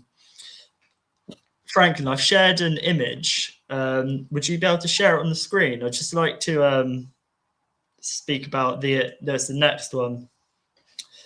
Oh yeah, just quickly with Quicksilver and Mercury, Indy. I think in Tartaria they used to use spinning Mercury to get power from the ether, to create a quantum engine, and I think that is also to do with, it has anti-gravity effects. So there's less dense energy. If gravity is kind of holding things together, things would be much lighter. And that ties into the Great Pyramid as well, and perhaps being used to create hydrogen, which would go up into the atmosphere, and then the whole realm would be much lighter as well as hydrogen, as well as people being lighter. You know, people's minds being lighter, the heart's less heavy, and just the whole of the atmosphere of the weather, which is we ether. The weather is us. The outside weather is in our mind. The all is mind. So yeah, this is an image of Narcissus, and this myth has helped me kind of understand what's going on in our realm, like the distortion. You're talking earlier about I can't remember what you mentioned, like a dissidence or something, a kind of a distortion of the masculine and the feminine. So the men being the women being the men. And I can kind of see it reflected in this story, because the tale of Narcissus, his sister is cast out. She's not even in the story that most people read, but he had a twin sister. And I always view Narcissus as the conscious mind and his twin as the subconscious. The conscious is more outwards and the subconscious is more inwards. And what's interesting about this story is that when there's a distortion in the matter of the frequency that you can't reflect, when there's a distortion in architecture, music, there's a kind of we find it more hard to move in circles and to spiral, to go inwards. It's the kind of like very jagged energy, more dense energy. And I think it's so important to people understand this myth, because it's just the story of us, really. It's when Narcissus was looking into the matter, into the water to reflect, he was rooted to the spot, because he thought, the story goes that he was so obsessed with himself. He just had the conscious mind, I guess. He wasn't able to connect with the subconscious. He wasn't able to go into the water. And the distortion I'm talking about is created by AI, by this wind, which we were talking about with Magick earlier, this wind, which is distorting the matter, the water. And this Echo, who's on the side doing this in the myth, would be AI. There's an artificial distortion in the matter, in the material. But again, the water would also represent a bridge or a portal. And I guess that would be a bridge between Narcissus and his sister, the masculine and the feminine, so that we can't merge and recognize that one is the other. And also, you see daffodils there on the side. The Narcissus flower is also called a daffodil, and daffodils have a compound that helps treat Alzheimer's. And of course, Alzheimer's is to do with memory. So this myth is a reflection of memory. It's the mem, the subconscious, the water, and the ori, which is the light, which is the conscious mind. And then when they come together, that's when we truly remember who and what we are and what our place is in this universe, and where we've come from and where we're going. That is the central point. The mem and the ori is what ignites the flame within. The water and light is what helps the seed to grow strong roots and to grow into a tree. So yeah, this myth has helped me understand, but sometimes it's good to have knowledge, to know the ledge, and then knowing a myth is to have the knowledge. But to know that there's a ledge, we can break that ledge down. And by looking into this myth, I saw that there was a ledge that had been put there, a barrier on our perception of reality. And then when you look deeper into it and break down the barrier, you can see that that wasn't the true myth. The true myth, there was he had a twin sister who was killed or cast out. So this is a story of us and how our twin, our daemon, or the other part of us has been cast out. Like this divine feminine, the subconscious, our emotions have been sort of suppressed. So then they come to the surface in strange ways, because people are way too over emotional, be that they get really, really angry or really, really upset, but not really taking action and sitting with it and doing anything about it. It's more of like a moaning, like, oh, this is so bad in the world and things, and then or just getting angry. There's two opposing forces. So I think that myth for me personally has helped me kind of just sit with the story and kind of understand it at more of a deeper level. And, Indy, just quickly, you mentioned the inner joy. So the inner joy is that's how we cultivate our energy, is finding the inner joy, which is the inner G, which is our inner guide, inner gnosis, or the inner jinn, the engine is the inside systems which run things. And this is what I like to call the gnosis terms. The terms of the gnosis is to understand systems, internal systems and outside systems. And that is the gnosis terms, how we understand systems. Yeah, and I wanted to mention that it was great that you mentioned how we're coming out of the gold on the outside, where the gold is just constant. I mean, you have the night and the day with the sun. So, you know, in the night, we sleep in the night. Some people that stay awake through the night, it said that maybe they're on the dark side. But if you are worshiping the sun and you're with the sun, you just get used to the sun, the constancy of the sun as it moves across the horizon in the 12 steps of Horus. But as we go into the shadow and we go into the silver, we start to experience going into the new moon, into the phases of the moon. We start in the new moon where it's blank.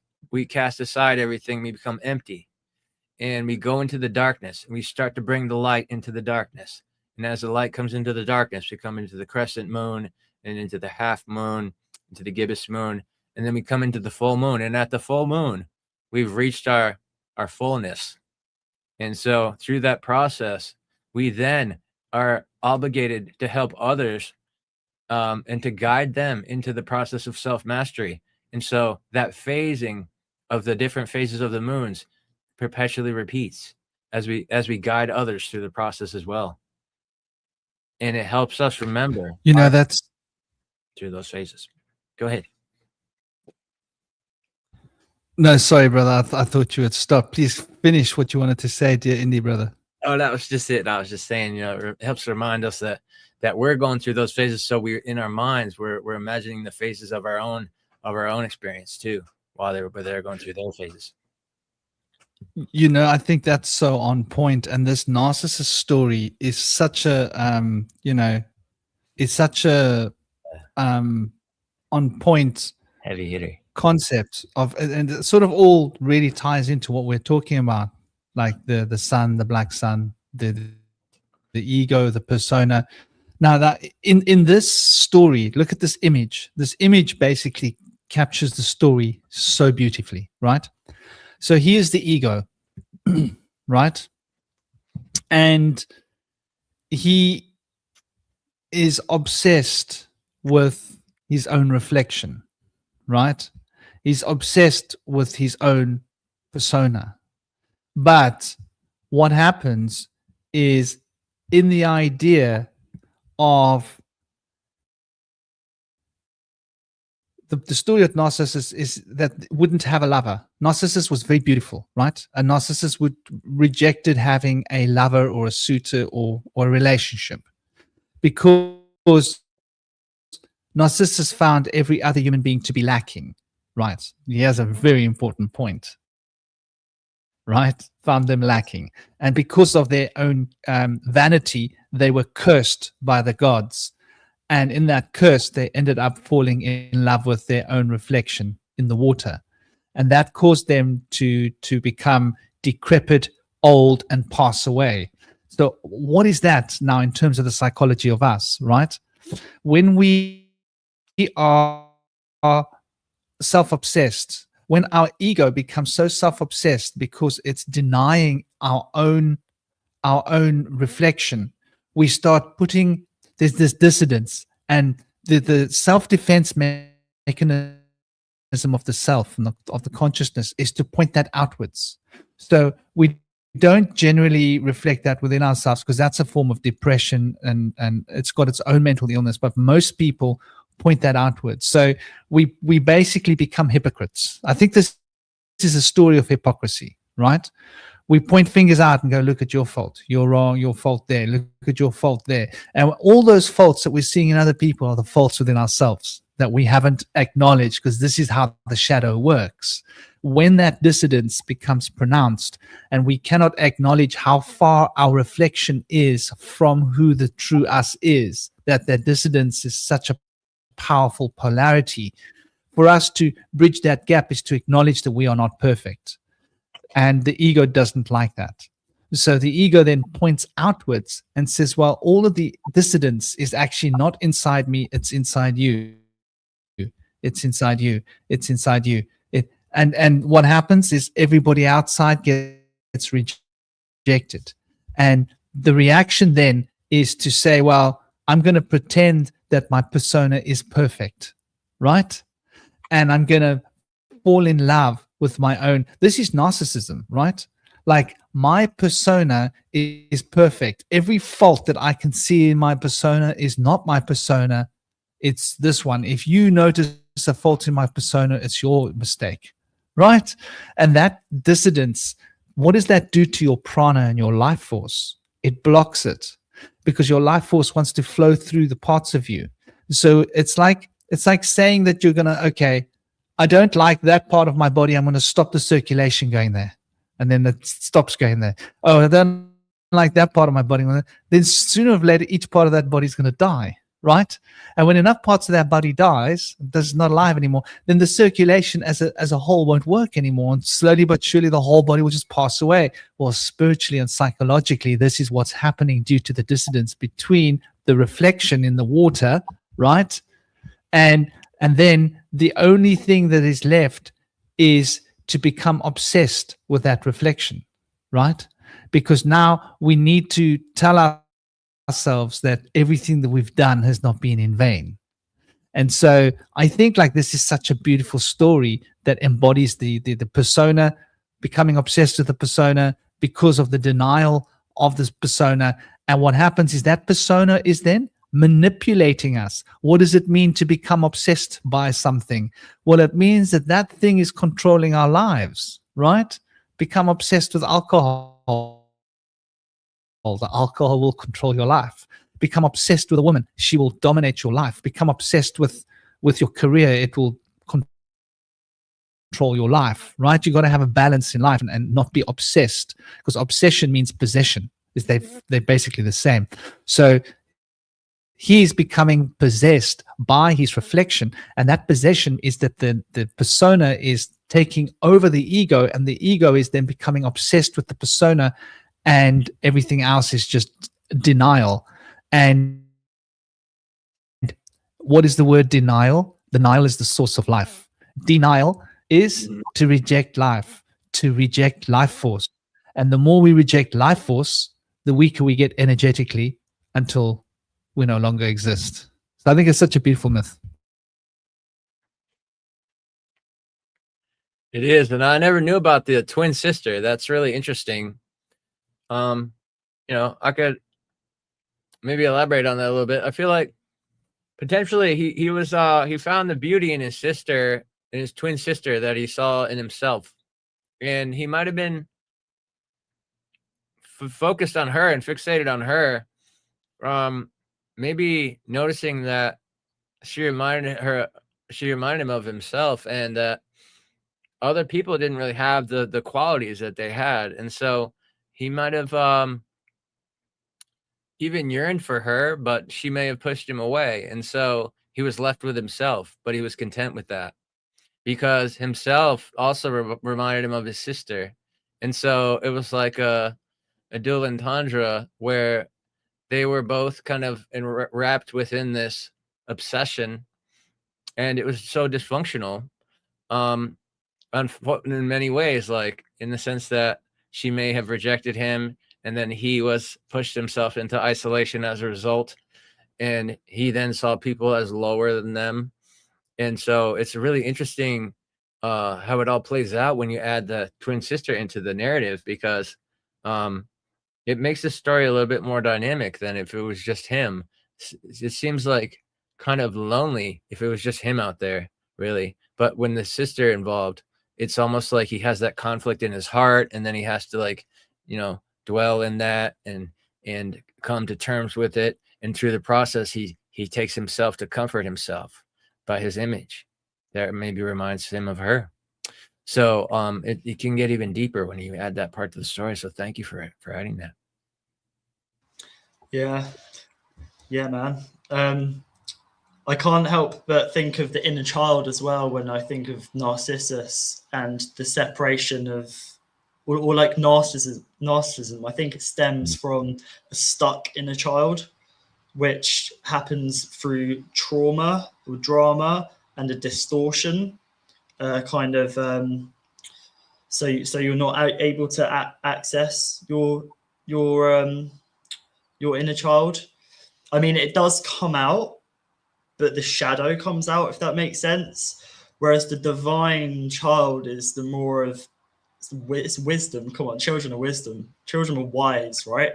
Children come into this world like dreaming. Like there's a phrase, life is a dream from which we all must wake before we dream again. We forget. As a child, you come in and you're dreaming different worlds and bringing things into being. That's the divine child. But I think there's things which are done, and then that part of us gets stuck. And this tale reflects that to me, because we have to travel the waters. We have to go into the water to find this inner child, and it ties in with Pluto being the 9th planet and that being removed. The capstone of the pyramid, the top of the pyramid being a number 9. If you use the Enneagram, the 3, 6, and 9, or energy, frequency, vibration, it's the vibration which is being removed. Number 9 is the I, which is the individual, the individuation, which what this is all about, which is our divine child, our divine spark. This capstone of the pyramid, which is pyre amid, the fire in the middle, has been removed. So rather than it kind of coming from the deep, from the waters and up and expanding outwards, there's a kind of a blockage there. And I think that for all these things to be removed, it's all part of the distortion. Because obviously the central pillar, the number 9, would be what connects either side as well. So if you want to disrupt both sides, you just remove the central and you keep it stuck and trapped. And how this ties in with the myth of Narcissus and his sister is because I view things as symbolically, literally, and metaphysically as well. Kind of find what the core truth is, because we could be lied about, the stories could be lied and stuff, hence with this myth of Narcissus, like the sister being removed and the story of, oh, he was just obsessed with himself and stuff. Yeah, but why was he obsessed with himself? It's because the reflective part was removed, and to reflect is to go inwards. And if you don't have the inwards, if you aren't connected to the subconscious, you'll just be conscious, which is like 5% of who we are. The rest, the subconscious, is like 95%. Our DNA, we have 95% junk DNA. This is all tied in because it's light in water. It's in the water you find the light. It's going into the water. But if there's a distortion in the water, you're going to reject it and not want to look at the reflection. It's the same as in the matter. If there's a distortion in the material realm, people are going to want to reject it and think that this world is a prison planet, which can be further from the truth.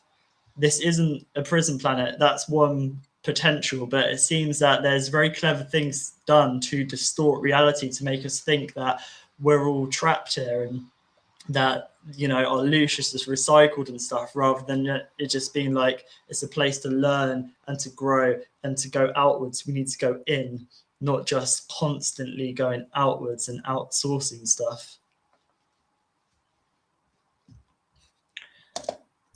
I think both are true. Yes, but when I look at the original Gnostic documents, right, without all that nonsense that everybody else has interpreted, because when you look at the original Gnostic documents, they're very sparse. There's pieces of text, then there's like pieces of text that was lost, then there's pieces of text, and so you've got little pieces, and you've got to turn them into a narrative, because they don't read like a narrative. And that's sort of the thing about, especially you look at the Nagamani scrolls. So what happens is people read the Nagamani scrolls and they add in the missing bits with their own words, And now that's what we are being taught is Gnosticism, about the prison planet idea. But if you look at the original Gnostic texts, and we did cover it in the creation myth of the Gnostics, which actually gives a powerful hint to this. It suggests that Yaldabaoth, right, who facilitated the creation of everything in this world, was originally trying to copy the blueprint of the divine plane. Now, here's the story of Narcissus again. Wow. But now we're looking at it on a cosmic scale. So in the story of Narcissus, right, there is this Yaldabaoth who has this memory of this divine feminine that he can't remember, right? And I'll break it down in a Narcissus idea. He can't see her, can't relate to her, can't acknowledge her. So he looks at his own reflection in the waters, right? Because he thinks he's all that there is. And he then, within that self, he breaks himself to pieces. He starts to corrode it himself. And from out of the pieces, he pulls out the archons, because they didn't exist. And he pulls out all these archons, and he leaves a major part of himself as the main archon, who will later be called Samael, for example, right? And all of these archons, then, the Elohim, become the agents of creation that makes the waters reflect the divine realm from which he has come, that he has forgotten, that has passed away. He then becomes self-obsessed with his creation, with the reflection in the water of himself that he has left, because the creation involves him breaking himself to pieces to put himself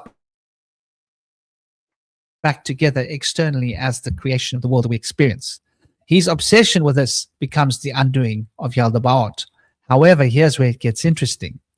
In the process of this creation, Sophia is present, and Sophia sneaks in, and she sneaks in and she purifies this creation.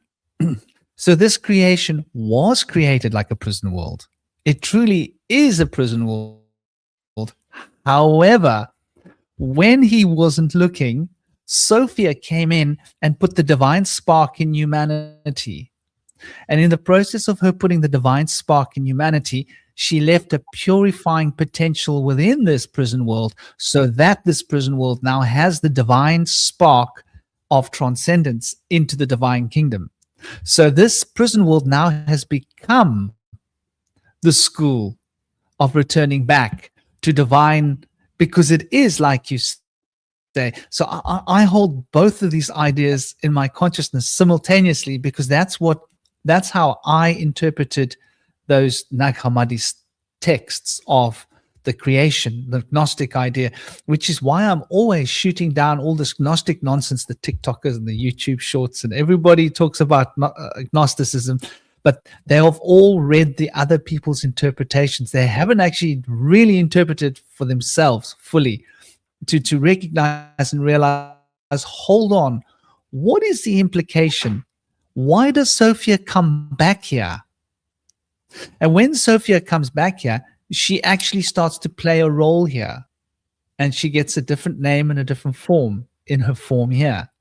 And so in the Kabbalah, they speak about the Neshama. And the Neshama, this is Sophia. This is this inner potential to learn and transcend and grow. So what she does is she plants within humanity that purifying intelligence, that potential to turn any experience into a divine experience of learning,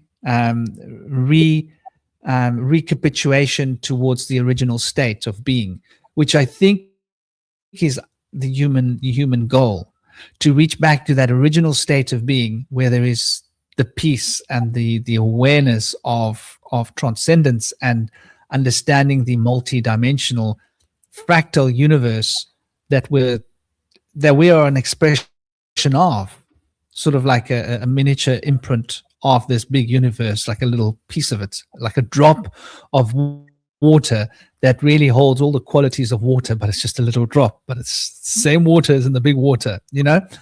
And so, yeah, I think that both, I don't see why it has to be either or. Does that make sense? I think it can be both at the same time, even though it's a contradiction. Yeah. I mean, it's interesting from your research and understanding that it's gone from a prison to a school, because I view it as it's gone from a school to it's going towards a prison. But where does it begin and where does it end, right? Because the way I perceive that is it's a school, it's been a school, but now with the AI, the artificial, there's this false matrix, or if this is a false matrix, another bubble or false matrix being built, but with this digital, you know. So, but I like to think that there can't just be, everything can't be its potential. There has to be like layers, and you have to come in and come out. It's like with alchemy, it's just a constant process. It's not like, oh, I've reached the top, like now it's done. It's like you've got to go back down. And I think that this realm it seems to be like a vortex. Like Earth is an anagram of heart, and the heart is the fourth chakra, and it's a vortex, the heart. And this place seems to be the center of things. Perhaps it's the heart of this universe, and things come in and things go out. But there's things which have come in, which like this game or school or whatever it is being corrupted. And I'm not sure if the core program was corruption, but there definitely is now. And I think all the stories of the demiurge and stuff, it's like it may be that, but I can say that it's definitely a warning for a future timeline. And it's like things which Thoth in the Emerald Tablets was talking about in the past in Atlantis. We can see that playing out now with things trying to come into this realm, and like this manipulation of trying to like basically push people down, like suppress energy or keep it trapped and stuck via angles.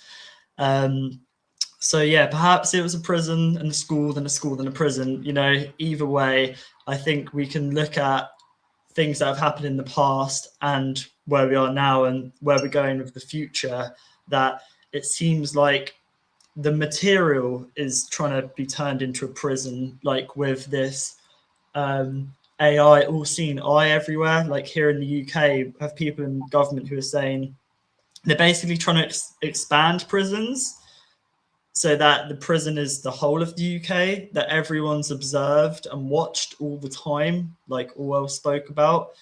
And it's like, I view that as, you know, the watchers always watching. And it's like, they're trying to, I can't help but think and feel at my core that this is a school and it was created with good intention, but there's a distortion, and that now it's being turned into a prison so that we reject this place, so that the ones who feel connected to the earth want to reject it because it's becoming like a prison and they think it's always been like that. So we just have to transcend and leave this place, where really what we need to be doing is going inwards, finding that black sun and expanding so that we create a powerful vibratory energy here, which transcends beyond time. And we bring this fifth dimensional reality perspective density here and make this place less dense, because there's so much density. There's a lot of dense energy. And I think that we need to go inwards and then take that journey so then we can expand, and that vibration will ripple through all the waters, and hopefully people will find clarity and be able to see more clearly, and then be like, actually, this place, there's enough for everybody on this earth here. It's just a few which manipulate the many. And that ties in as well to the conscious and the subconscious, okay, the Illuminati, the enlightened ones, whatever, you have the 5%, 1% running the rest of the show. It's the conscious mind, which is this kind of light out the front, but really it's the backstage which does most of it. The backstage is us, is the majority of the people, whether ones who claim to be the Illuminati or the enlightened ones and stuff. They're really the false light. It's actually really the 99%, 95% which run the show, and that's us. That is the humans, whereas it's these human shells, but there's not a human inside. And then with NPCs and soulless beings, no one comes into this realm without a soul. The soul is extracted so that other beings, which shouldn't be in this realm, they come from a lower dimensional reality. It's not their time to come in here, but they come in these flesh vehicles parading as humans, and therefore people think that humanity is bad when it's not. Humanity is good. We come in, we learn, and we leave. But yeah, long rant. That's my perspective on things. That it's, if we see like the placebo effect, let's just giant placebo. If we think it is good, it will become good. If we think it is bad, it's going to come bad. And that's it's our subconscious that runs that, the collective that runs that. So let's switch up the program. Let's view that there is a false matrix being built. But what if this isn't a false matrix? What if this is just a womb? And what if we need to embrace the mother, which is outside the universe, so that we can not reject the mother, the matter, but go back into ourselves, so we vibrate, and this vibration goes out to the mother, so that our potential can be birthed in this realm. I totally agree with you. You know, like that's definitely the goal that we have. And I just I think Indy's maybe gonna want to say something too. I just want to say one thing, that when I think of like the creation, I don't think of it as something that happened, even though we speak of it in past tense and they write of it as in past tense, because the human brain is aligned with linear time. So, but I think we're talking about circular time when we talk about the creation story. So it's actually happening now. It's all happening now. So right now, this universe is being created like a matrix prison. And right now, there is a spiritual imprint of Sophia being imprinted in through us into the world to redeem the world. And so I think that there is a duality, but they're both happening at the same time. And maybe like seasons, the one becomes dominant and the other one becomes dominant and the other one becomes dominant. And it's like this patterns that we will see reflected in different time zones. But I always think of it as being circular time happening all right now. And I think like both things are there, and they both are like Sophia didn't, the original plan for creation wasn't to entrap humanity. But Yaldabaoth got his own ideas. And so Sophia had to intervene.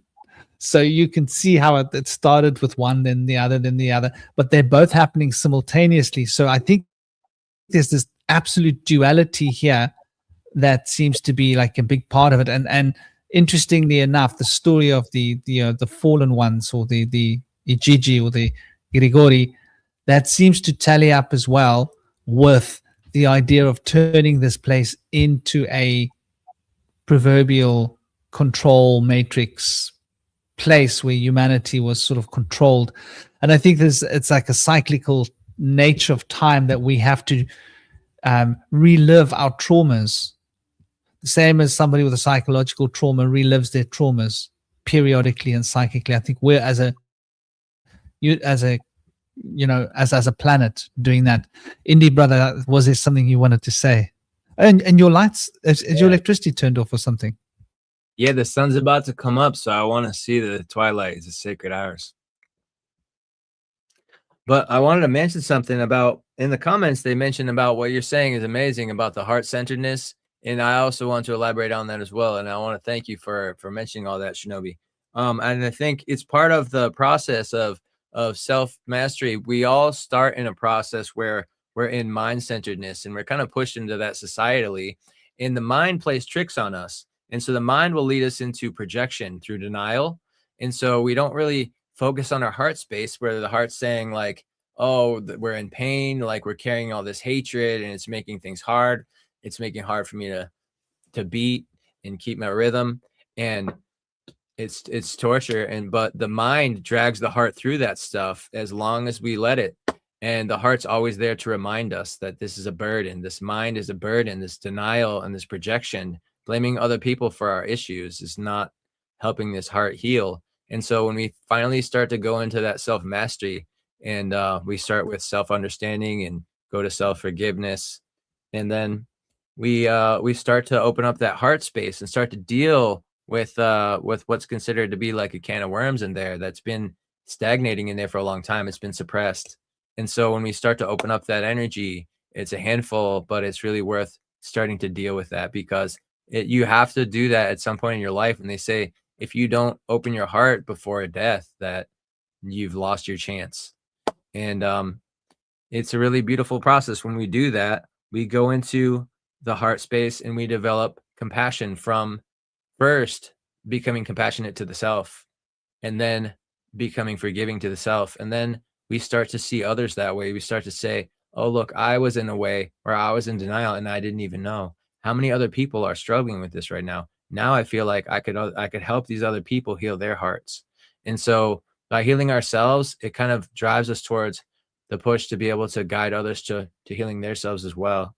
And it's a beautiful transformation that we make through that process. When we open our hearts, we then gain like a new navigational system where we're starting to see things beyond the surface. We're starting to feel the vibrations of those around us in a deeper sense. And when we use the heart and the mind together, that's when we can really start to blossom forth, and we can use our intuition alongside our rational thinking. That's a beautiful combination. Now, going to either extreme is going to be difficult. We got a lot of people at my spiritual church that are all emotion, but there's no reason. They said there's only love and there's only light.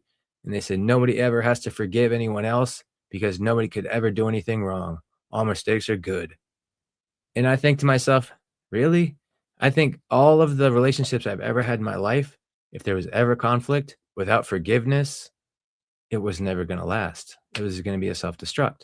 And when there was forgiveness, it really rekindled things to an even larger degree than things were in the first place. Like, people have a connection and they go through conflict. And if they were able to make it through that conflict together, it really strengthens the bond.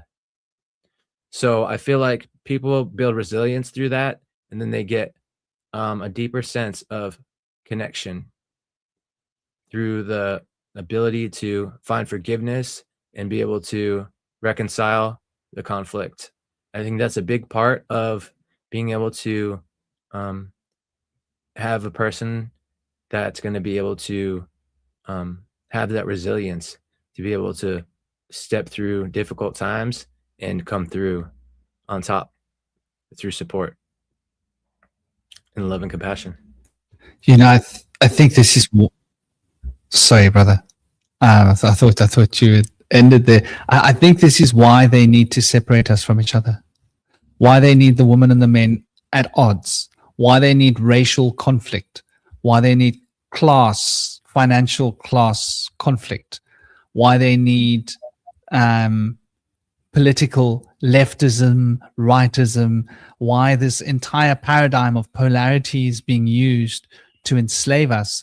Because I think that prison that we're talking about is exactly what you were just talking about now, Indy. The real prison is that we are being imprisoned from each other. And we're like being put in little lonely prisons of ourselves. And in that prison, we're looking for other people that are in the same prison as us and going like, hey, we're all in the left political prison. Let's all be in the left political prison together. It's left political prison versus right political prison. Or we're in the men's prison, let's be against the women's prison. Or we're in the African black people's prison, let's be against the white people's prison. Or we're in the a Mexican prison, let's be against the white prison. Or like who's building the wall anyway? It's if it's not one, and if it's not one thing, it's another. And it's like you say, they want to create this dissidence between us, because this dissidence between us is what causes us to become vulnerable. I think that's exactly how we will, and here's where the key is, how we will unravel the system. Yeah, and that's egoic, egoic thinking. We the ego is the delusion of separation. And that is what that mind prison brings us into. We are only focused on our separations. We don't focus on our connections. So we look for those people that are like, just like us. It's like, how can I find something that's just like me? Because I can't handle dealing with anything that's different. And I want somebody that's just going to be on the same page. But after going through self-mastery, you're willing to be around people that have different understandings. And you appreciate those understandings now, because it allows you to imagine the possibilities of expanding your horizons. And it also reminds you of why you value your own values. And so you can appreciate that they have their own values that they can value for themselves, that you don't have to agree with. And that it illuminates the fact that you have your own understanding, and that it doesn't have to be in conflict with theirs, that you can actually be understanding of their values system and their prerogatives, but they don't have to trample yours. You can allow them to simultaneously exist. And in that sense, through self-mastery, we start to see each other for our common ground instead of just noticing the differences. Yeah, man. Just going to share an image file. I see someone's talking about doxing here. Docs, not trying to be unseen. Oh, okay. Please, let me help you, brother. I'm just going to load these 4 images up. So, because this ties into the opportune moment or time, which is Kairos time, which is another perception of time that that's been kind of cast out. People know time is just chronos, like linear time. So I'm going to try and I'm going to share a couple of images here, although I can't skip between them. So Franklin, I might have to get you to do that in a sec, because it ties in with water, our spark, DNA, our perception of reality. So here we go. So you can see the first image I shared is the North Pole of Saturn, which is a hexagram. And people think Saturn is Satan and how it controls the false matrix reality grid. Well, time is just to do with our perception of reality. It's not out to get us. It's just us that perceives it. Like, we have to go beyond time and then into space. This is what the 3D to 5D is. It's kind of beyond time through that kind of perception. I forgot to share an image. So you can see there that structured water looks like a hexagram. That's when water is happiest. And that's also called 4th phase water, or exclusion zone water. I think I might have to get rid of one of these images because it's not letting me share that last one. Yeah, could you skip to the next image, Franklin? The one with the writing.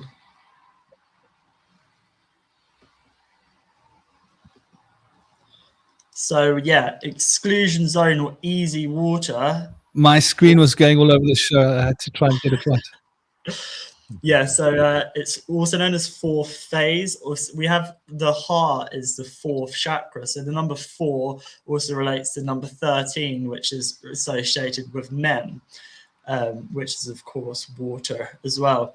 So easy water surrounds and stabilizes DNA, potentially mediating electromagnetic signals and cellular interactions. So there's water, fourth phase water, plasma, which surrounds our DNA, which is our spark, our light within, which I would also say is related to the subconscious, because we have 95% so-called junk DNA and 95% of our consciousness is subconscious, is hidden. So there's hidden light in the water, and there's also the hidden veil of the subconscious realm.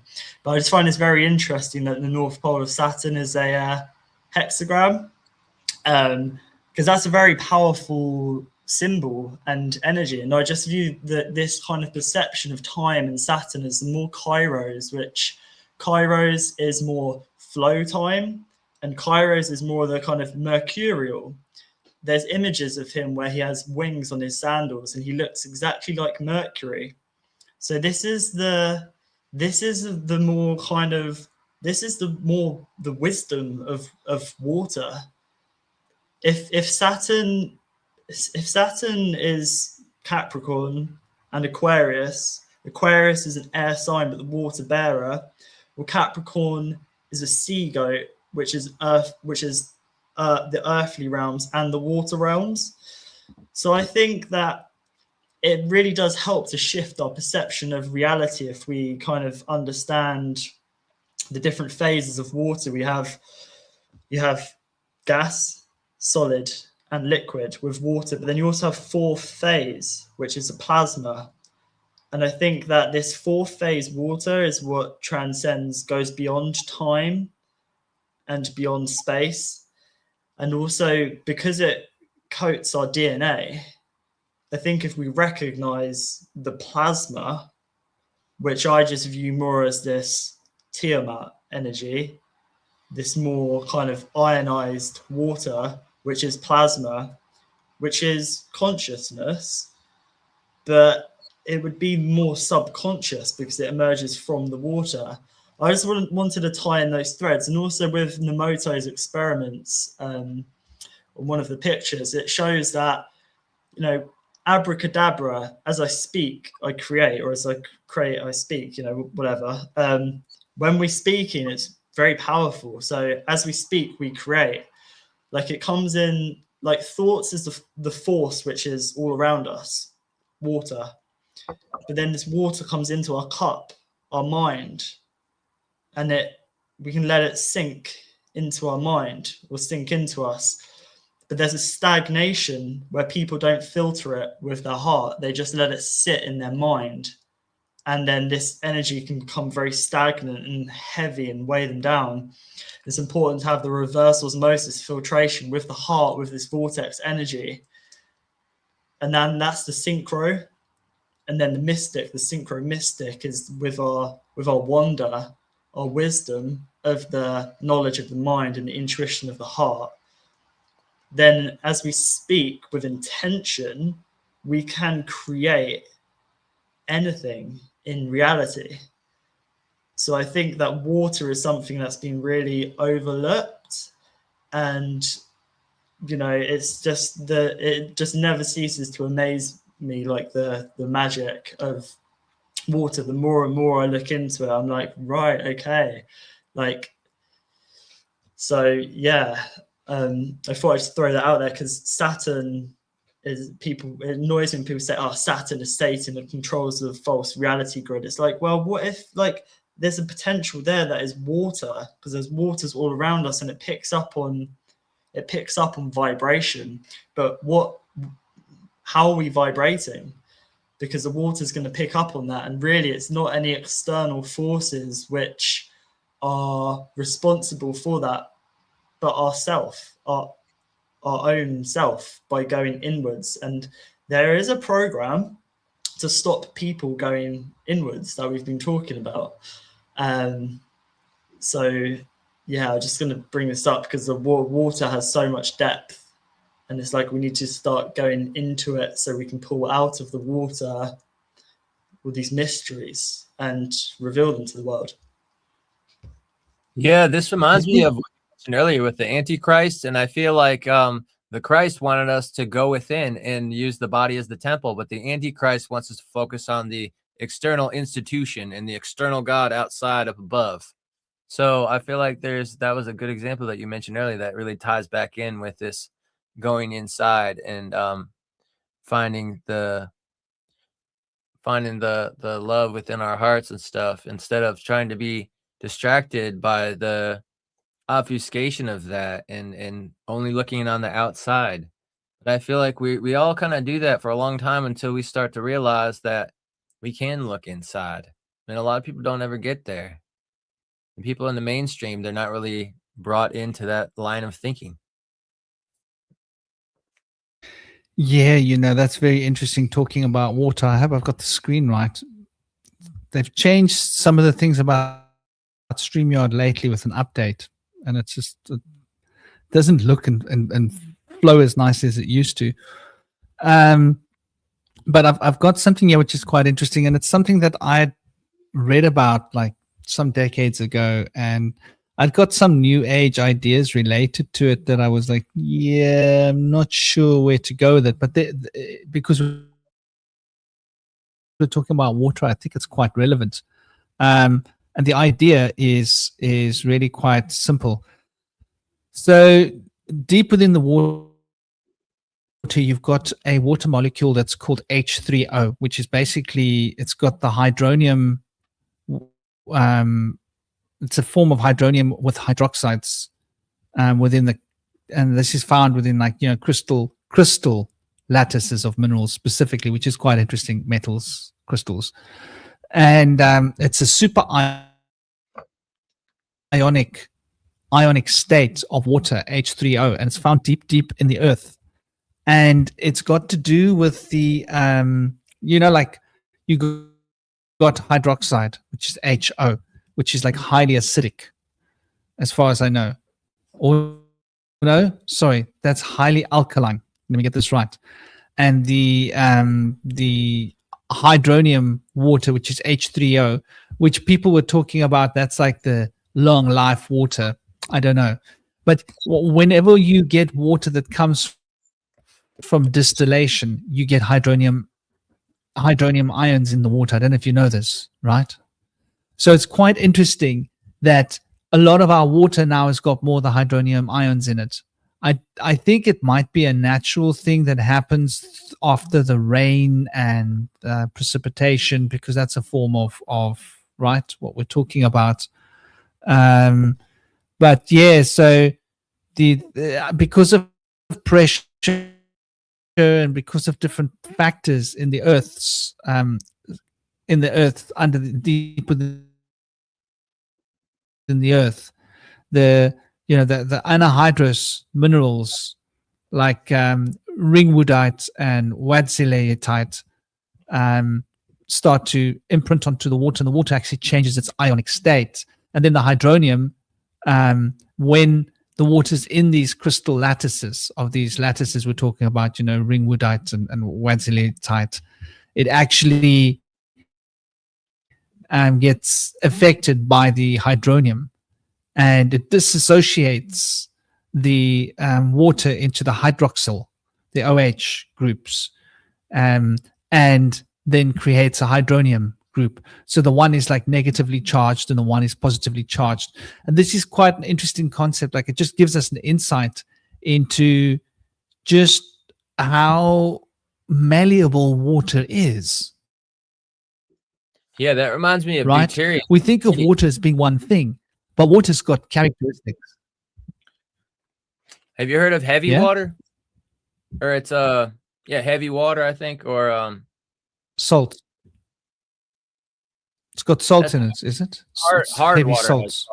Hard water has salt in it, right? Hard water. Dense water. This heavy water is at the bottom of the ocean. There's these lakes of heavy water, and they're made from either what's called deuterium or tritium, and they have an extra neutron in there, but they maintain the atomic number of 1 of one atom, one hydrogen atom. So it's still H2O, but in each of the hydrogen atoms they have an extra neutron for deuterium, and then in the in tritium they have 2 extra neutrons. And so that water is said to be sacred, and people have like there's like been this craze where if you drink that water, that's going to make you healthier. I don't know if that's true. You guys know anything about that? It's been marketed. Well, which water has been marketed? Do you mean the dense water? It's not heavy, it's dense. Yeah. Under the oceans, and it's the same as above as well. The waters above and waters below are dense, probably ionized, more salt water. They say heavy water So is what is it? What is it? Does the water hold more nutrition in it? Does it hold concentrations of particular salts that our bodies want? Like mineral salts that we're maybe short of. Like I don't really know much about that, but it's, they say it's not radioactive, so that's good. I don't know. I have to learn more about it, but I do believe that people have thought that was like a maybe a cure-all. It could be some kind of a healing elixir. Yeah, well, I think with the with 3D to 5D and beyond time and stuff, it's perhaps that's how we bring these waters in from the depths, is by making it less dense, because the waters above the firmament there's a dense layer of water there, and there's a dense layer of water under the earth as well, or in the heart, I guess, too. And then to be able to make that less dense is be able to go into those waters, like beyond the firmament, beyond the solid mind. That's where the dreaming is. That's where the dream world is. And how do we bring that in here? It's by being less dense, being more open and fluid. That's enlightenment, having a lighter mind. We can bring what is above into here, and I guess we can bring what is below out and up into it as well, I guess. And are you able to share an image I just shared? It's of the Fool card. So I haven't heard anyone mention this, and I'd like to get your guys' take that this is where we're at now. Is in the background, that's water, and there I think that this card is an air sign, right? And then the Hanged Man is, so this is Aleph, which is air, which is AI. And the reason I think this is interesting, I'm sharing it, is because this is the age of Aquarius. And I think that the age of Aquarius is an air sign, but the water bearer. And I can kind of see this in this is where we're kind of at now, because there's water in the background. And what we've done is we've divided the water. We've kind of ignored the water, and we're kind of walking along through the like, not sort of what's the word, like, and having an ignorance of the water, if that makes sense. And if this sign, well, this card isn't Aquarius, that would be the Star card, where you can see the person pouring water from the water to the land, like, but on this card, which is represented by air, there's a kind of what's the word, ignorance of the water in the background. And I feel that's where we are kind of now, with lots of kind of mental perception, but sort of ignorance of the water. And in this age of Aquarius, an air sign, but the water bearer,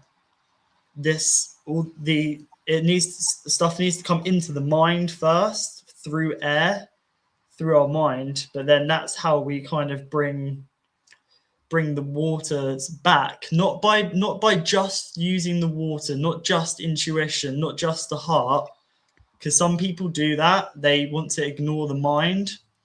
But I think we're kind of at a sort of a time now where there are many people, especially in the scientific community and like technocrats, which are completely ignoring water, and this kind of more air artificial is sneaking in. And it kind of reminds me of Moses as well, separating the waters, and also that perhaps that would be the flood dividing the waters. Perhaps that would also be slaying of Tiamat, dividing the waters, chopping Tiamat into two. But yeah.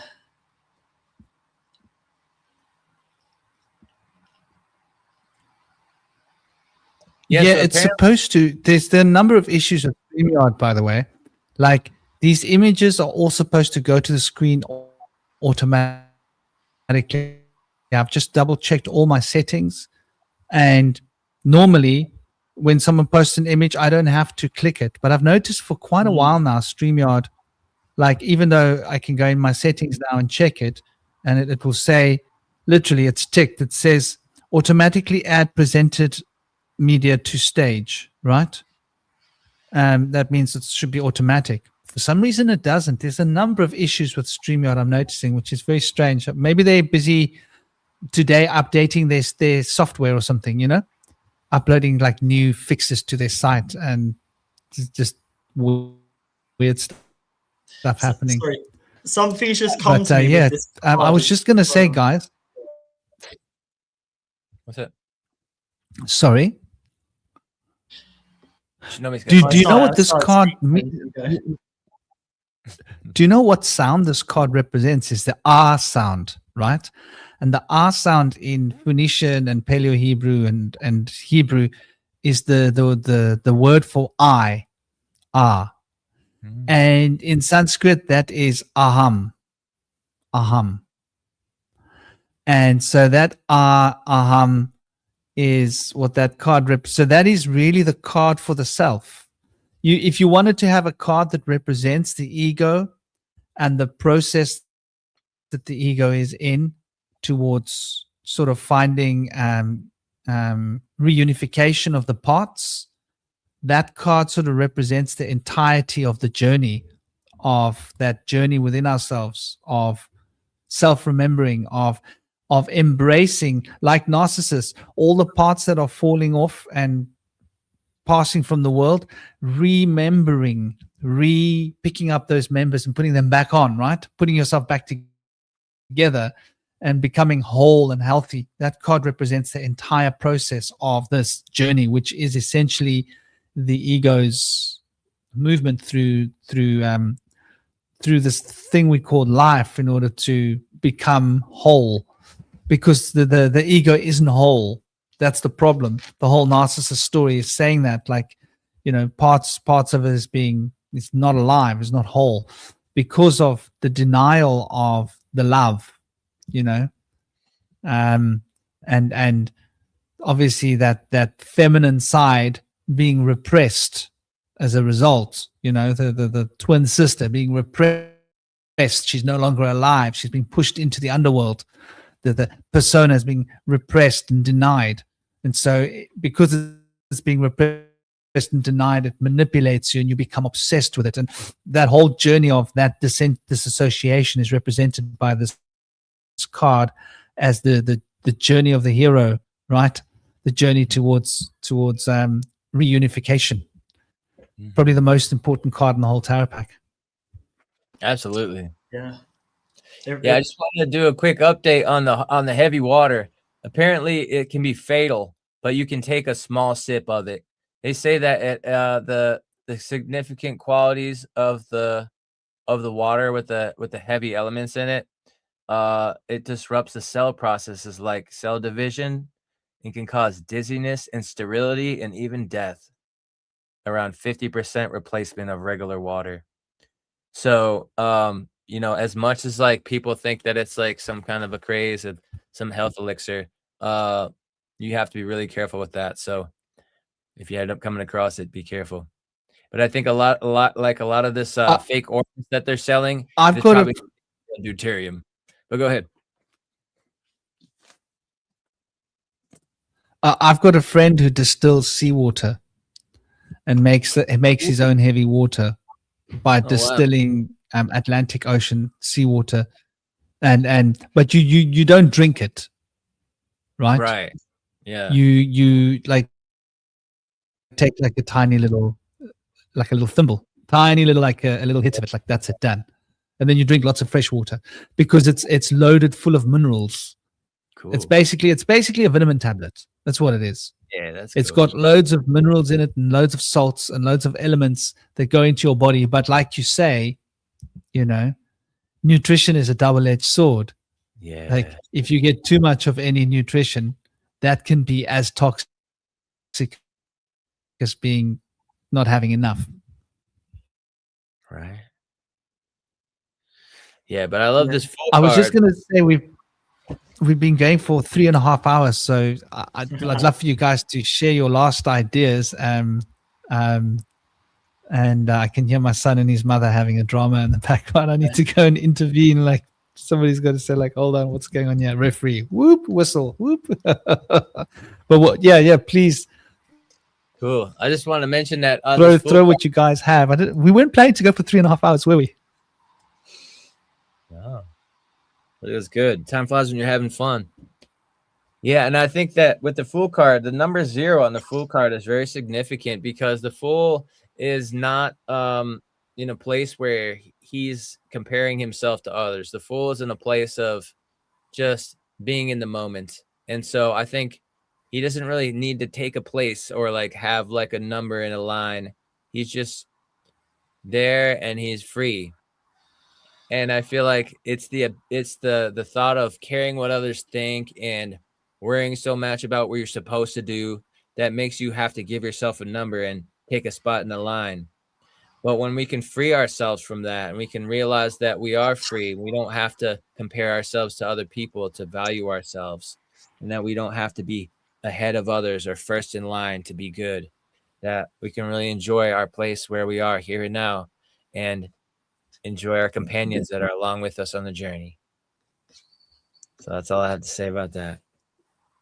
Passing it to you, Shinobi. Yeah, well said, man.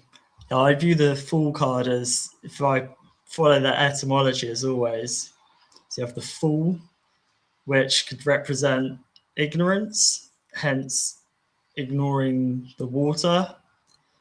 And the Fall, as in falling down, because it looks like he's about to fall down. If there was water there, he'd be able to navigate the vast sea, but instead he's going to go down and have to find his way back up onto the mountain.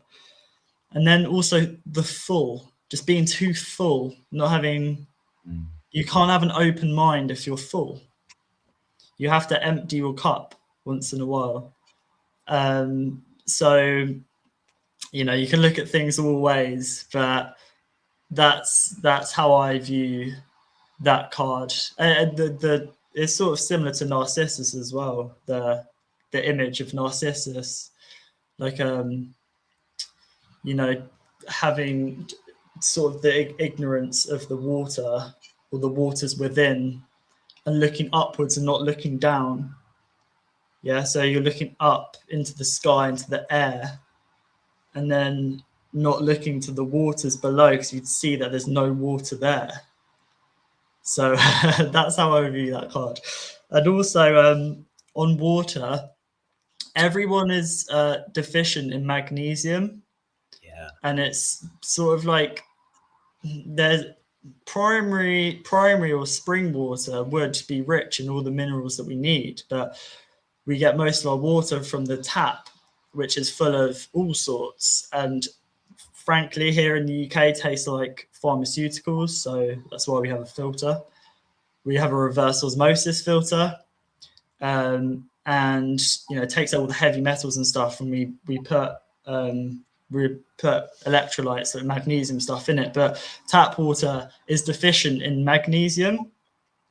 And I've just been splitting the word magnesium, and I've just found that mag is related to fire or ammunition or magnitude.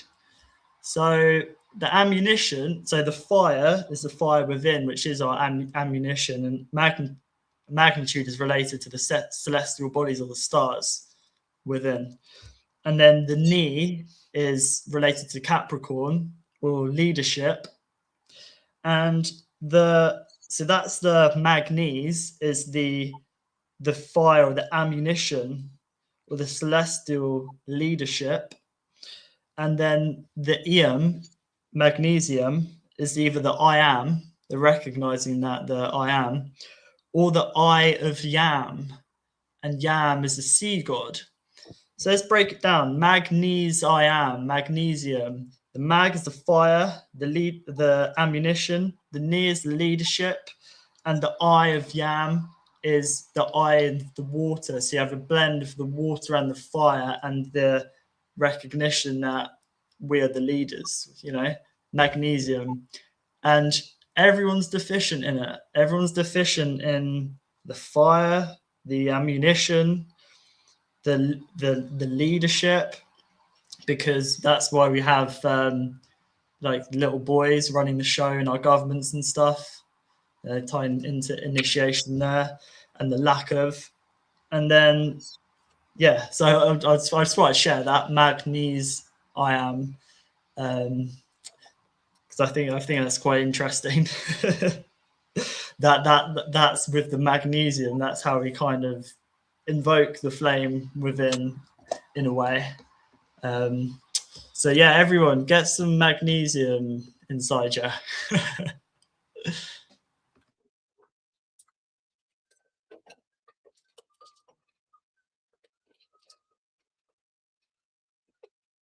And before we go, I would just say it's been a great show today.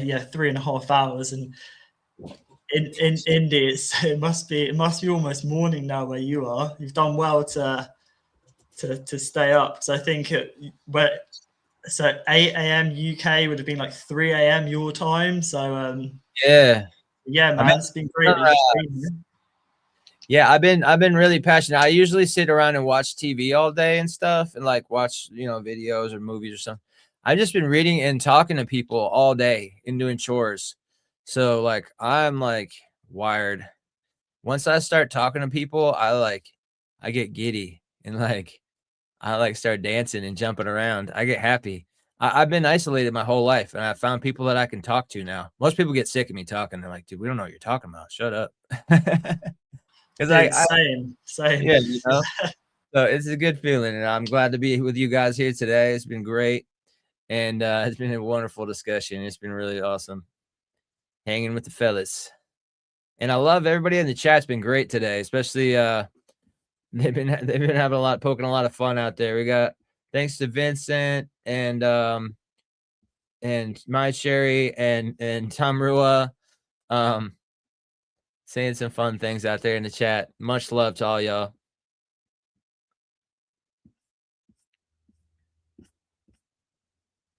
Well, absolutely. It's been an absolute lovely, lovely, lovely discussion. My Cherry, Vincent, the whole crew, as always, you guys are lovely. Sorry I haven't been able to follow the chat so easily. I've been taking screenshots because, and it's not my device, because I've got 2 different laptops. One is Windows and one is Linux, and it's on both. And the one is using Firefox. No, they're both using Google Chrome. Maybe I should try it on Firefox, though. StreamYard actually recommends that you use Google Chrome, and in the past I've had issues with the audio with Firefox, which is why I haven't used Firefox in so long. Maybe that's what it is, but they've got these notifications that pop up covering my chat, telling me that I can't get messages between my Facebook because of XYZ. But when I look, the setting isn't what they say it is. So it's obviously got to do with some kind of server changes. But you guys, big love and blessings to all of you. What I have seen of you guys saying has been great. I've got a small little mirror here, a small little gap that I can sort of see some of the comments in. But But yeah, big love and big blessings to all of you. Take it easy, keep it sweet, keep it smiling. Oh, and by the way, this weekend we're going to be doing a deep dive into the seminal work of the Ethiopian story of Enoch, which is the most comprehensive and holds, I think, the best version of Enoch that there is. Hats off to the Ethiopians for keeping that knowledge intact. It's always nice to find a whole book rather than just pieces of a book and take a piece from here and a piece from there and a piece and put them together and hope you've got the whole story. Well, here we've got the whole story. It's a little bit of a long one. Hopefully we'll be able to fly through it, and we're probably going to focus more on the story of the giants. We're probably not going to focus on the whole of Enoch's life so much. We're probably going to focus more on the giants, to get an idea of these fallen ones. Who are these Gigi, these Grigori, these, these giants? That sounds awesome. The most comprehensive breakdown of the information is in this Ethiopian one. So hopefully we'll see you all there. Take it easy, keep it sweet, keep it smiling. Perhaps we can do a future one of these where we can go more deep into like Stranger Things, the Matrix, and we were talking about the Dark Crystal, how that ties in with other things, and just how the programming works. Because I think it's good to like kind of reveal how the program works, so we can kind of dissolve it. Because I meant to talk about Stranger Things today, and I did title that as on my YouTube. But perhaps another time we can carry on with the subconscious and how we can sort of reveal how the program runs, sort of thing. Maybe in the future. That's actually really cool. We should probably do a series of actual just focus on Stranger Things, because like there's a whole Stranger Things is like a whole universe in itself, isn't it? It's like season 1, season 2. I haven't watched the later seasons, but I did. I mean, it's what I've seen has been pretty mind blowing and very intense, and so into what we're talking about, this program, physical reality, and the eighth sphere. Like, where are these beings? Yeah, brother. Were you going to say something, dear brother? Indeed. Talk about the demigorgs and the upside down. I'm looking forward to that. Stein was saying he's probably the only person that hasn't seen that yet. You got to get him to watch it. If he's got any time between his podcasts. He hasn't seen Stranger Things? Apparently not, he said. I was thinking the other day. I mean, I haven't watched all of it myself. Season. Yeah? The dark. Out. But I was just saying season 5 is out now. You were thinking that the Dark Crystal. Well, sorry, Indy. I think what's happening is you're lagging. I think you're right. There's like a delay overseas over there. So the Dark Crystal is like our past, and looking at stuff like the present moment from the past. Stranger Things is like the present moment. It's set in the present world with the upside down. And then the Matrix is like in the future. And all three of them have this feeding off the subconscious. So it'll be cool to like tie in those threads. We can do a series on Stranger Things, but obviously we'll have to talk about the Matrix, and we'll tie in the Dark Crystal and the never-ending story too, So yeah, I look forward to that. Yeah. I think the Dark Crystal is a similar paradigm. You're right. The two worlds crashing into each other. Indy, you were saying something, and then it came and it went, and it came and it went. We missed you, brother. Oh, I was just saying we can talk about the upside down and the demigorgs and all that fun stuff. I love Stranger Things and stuff, but I was trying to remember the name of the villain. It starts with a V, but Vecna. I can't think of It's an anagram of Vance, and you have JD Vance. Just saying. Hell yeah. Yeah, Vecna's a sinister character. But the demigorgs are fascinating. They got a flower for a face, but they're like a demonic creature, so it's a bit of a oxymoronic kind of thing. Oh, oxymoron is very much what is all our fantasy is around.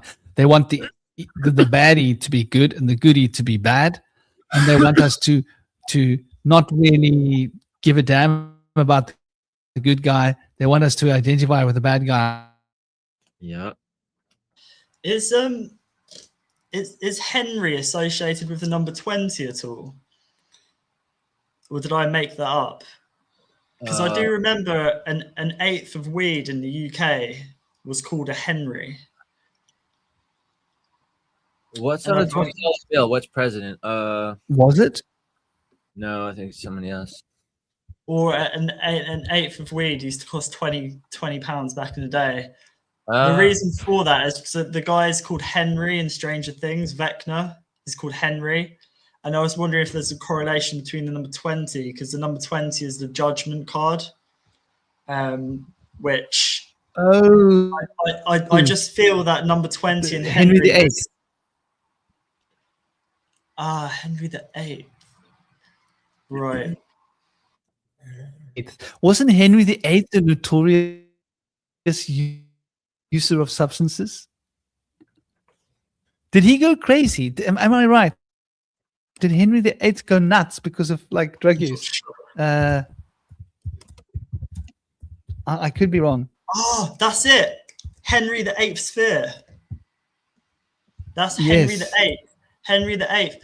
So that's why my mind's made that connection, because Henry is the one in Stranger Things bringing the eighth sphere. He wants to bring the eighth sphere into their realm. That's what Stranger Things is about, and he's called Henry. And then you have Henry the Eighth, and then an eighth here in the UK, an eighth of weed. We used to call it Henry. Used to cost 20 pounds. So then that's where I made the correlation to 20. But yeah, Henry the Eighth sphere. I know that he's called Henry for a reason in Stranger Things. I know it. And then Vecna is an anagram of Vance.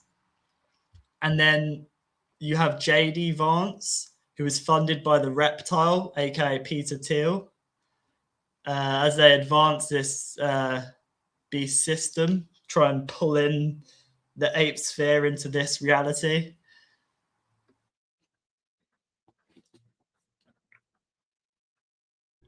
Yeah, man, that's really interesting. Well, anyway, that's going to be a lot of fun and games. Not right. Give me a minute. So I'm going to count to 3. 1, 2, 3. Close the door. I'll be with you in 2 minutes. So I get. Oof! Slammed the door too loud. So yeah. I get from this there's going to be a lot of exciting. We'll definitely have to dismantle a lot of these fantasy stories. I think the Stranger Things is going to be a really exciting one to dig into. And the Henry notion, I wonder if it's got to do with Henry the King. Sorry, just let me quickly go and lock that child out. Oh no, he's run off. I literally have to lock the door and then go out and ban him from touching his tablet for like 2 days because he doesn't understand when I say please. But you know, kids, boys are wild. They often need I promise you that I will ban your tablet for 20 days if you come in one more time without my invitation. I give you my word. So you shouldn't have to ask 3 times, should you?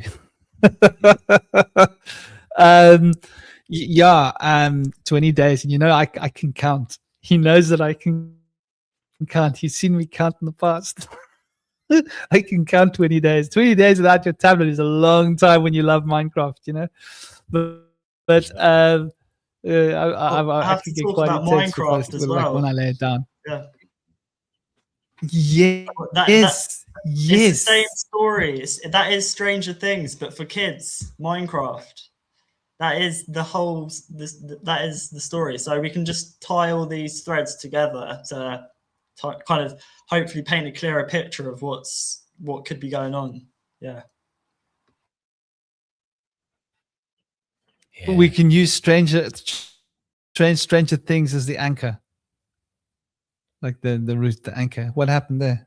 Okay, well, Indy dropped off. Well, thank you, everybody. It's been an absolutely great day. We almost hit 4 hours. Pluming dingle bomb. Almost 4 hours. Don't know how we did that, brother.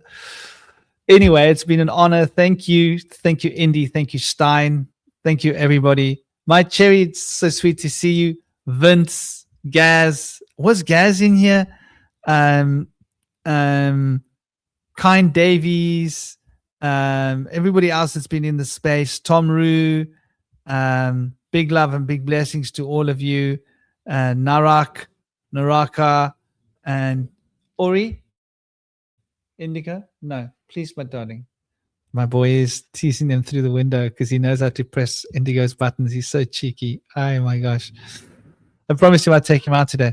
Big love to everybody. Have an absolutely awesome day. Thank you guys for joining us. Om Shanti. Thank you, brother. As always, an honor. Dear Shinobi. Blessed be.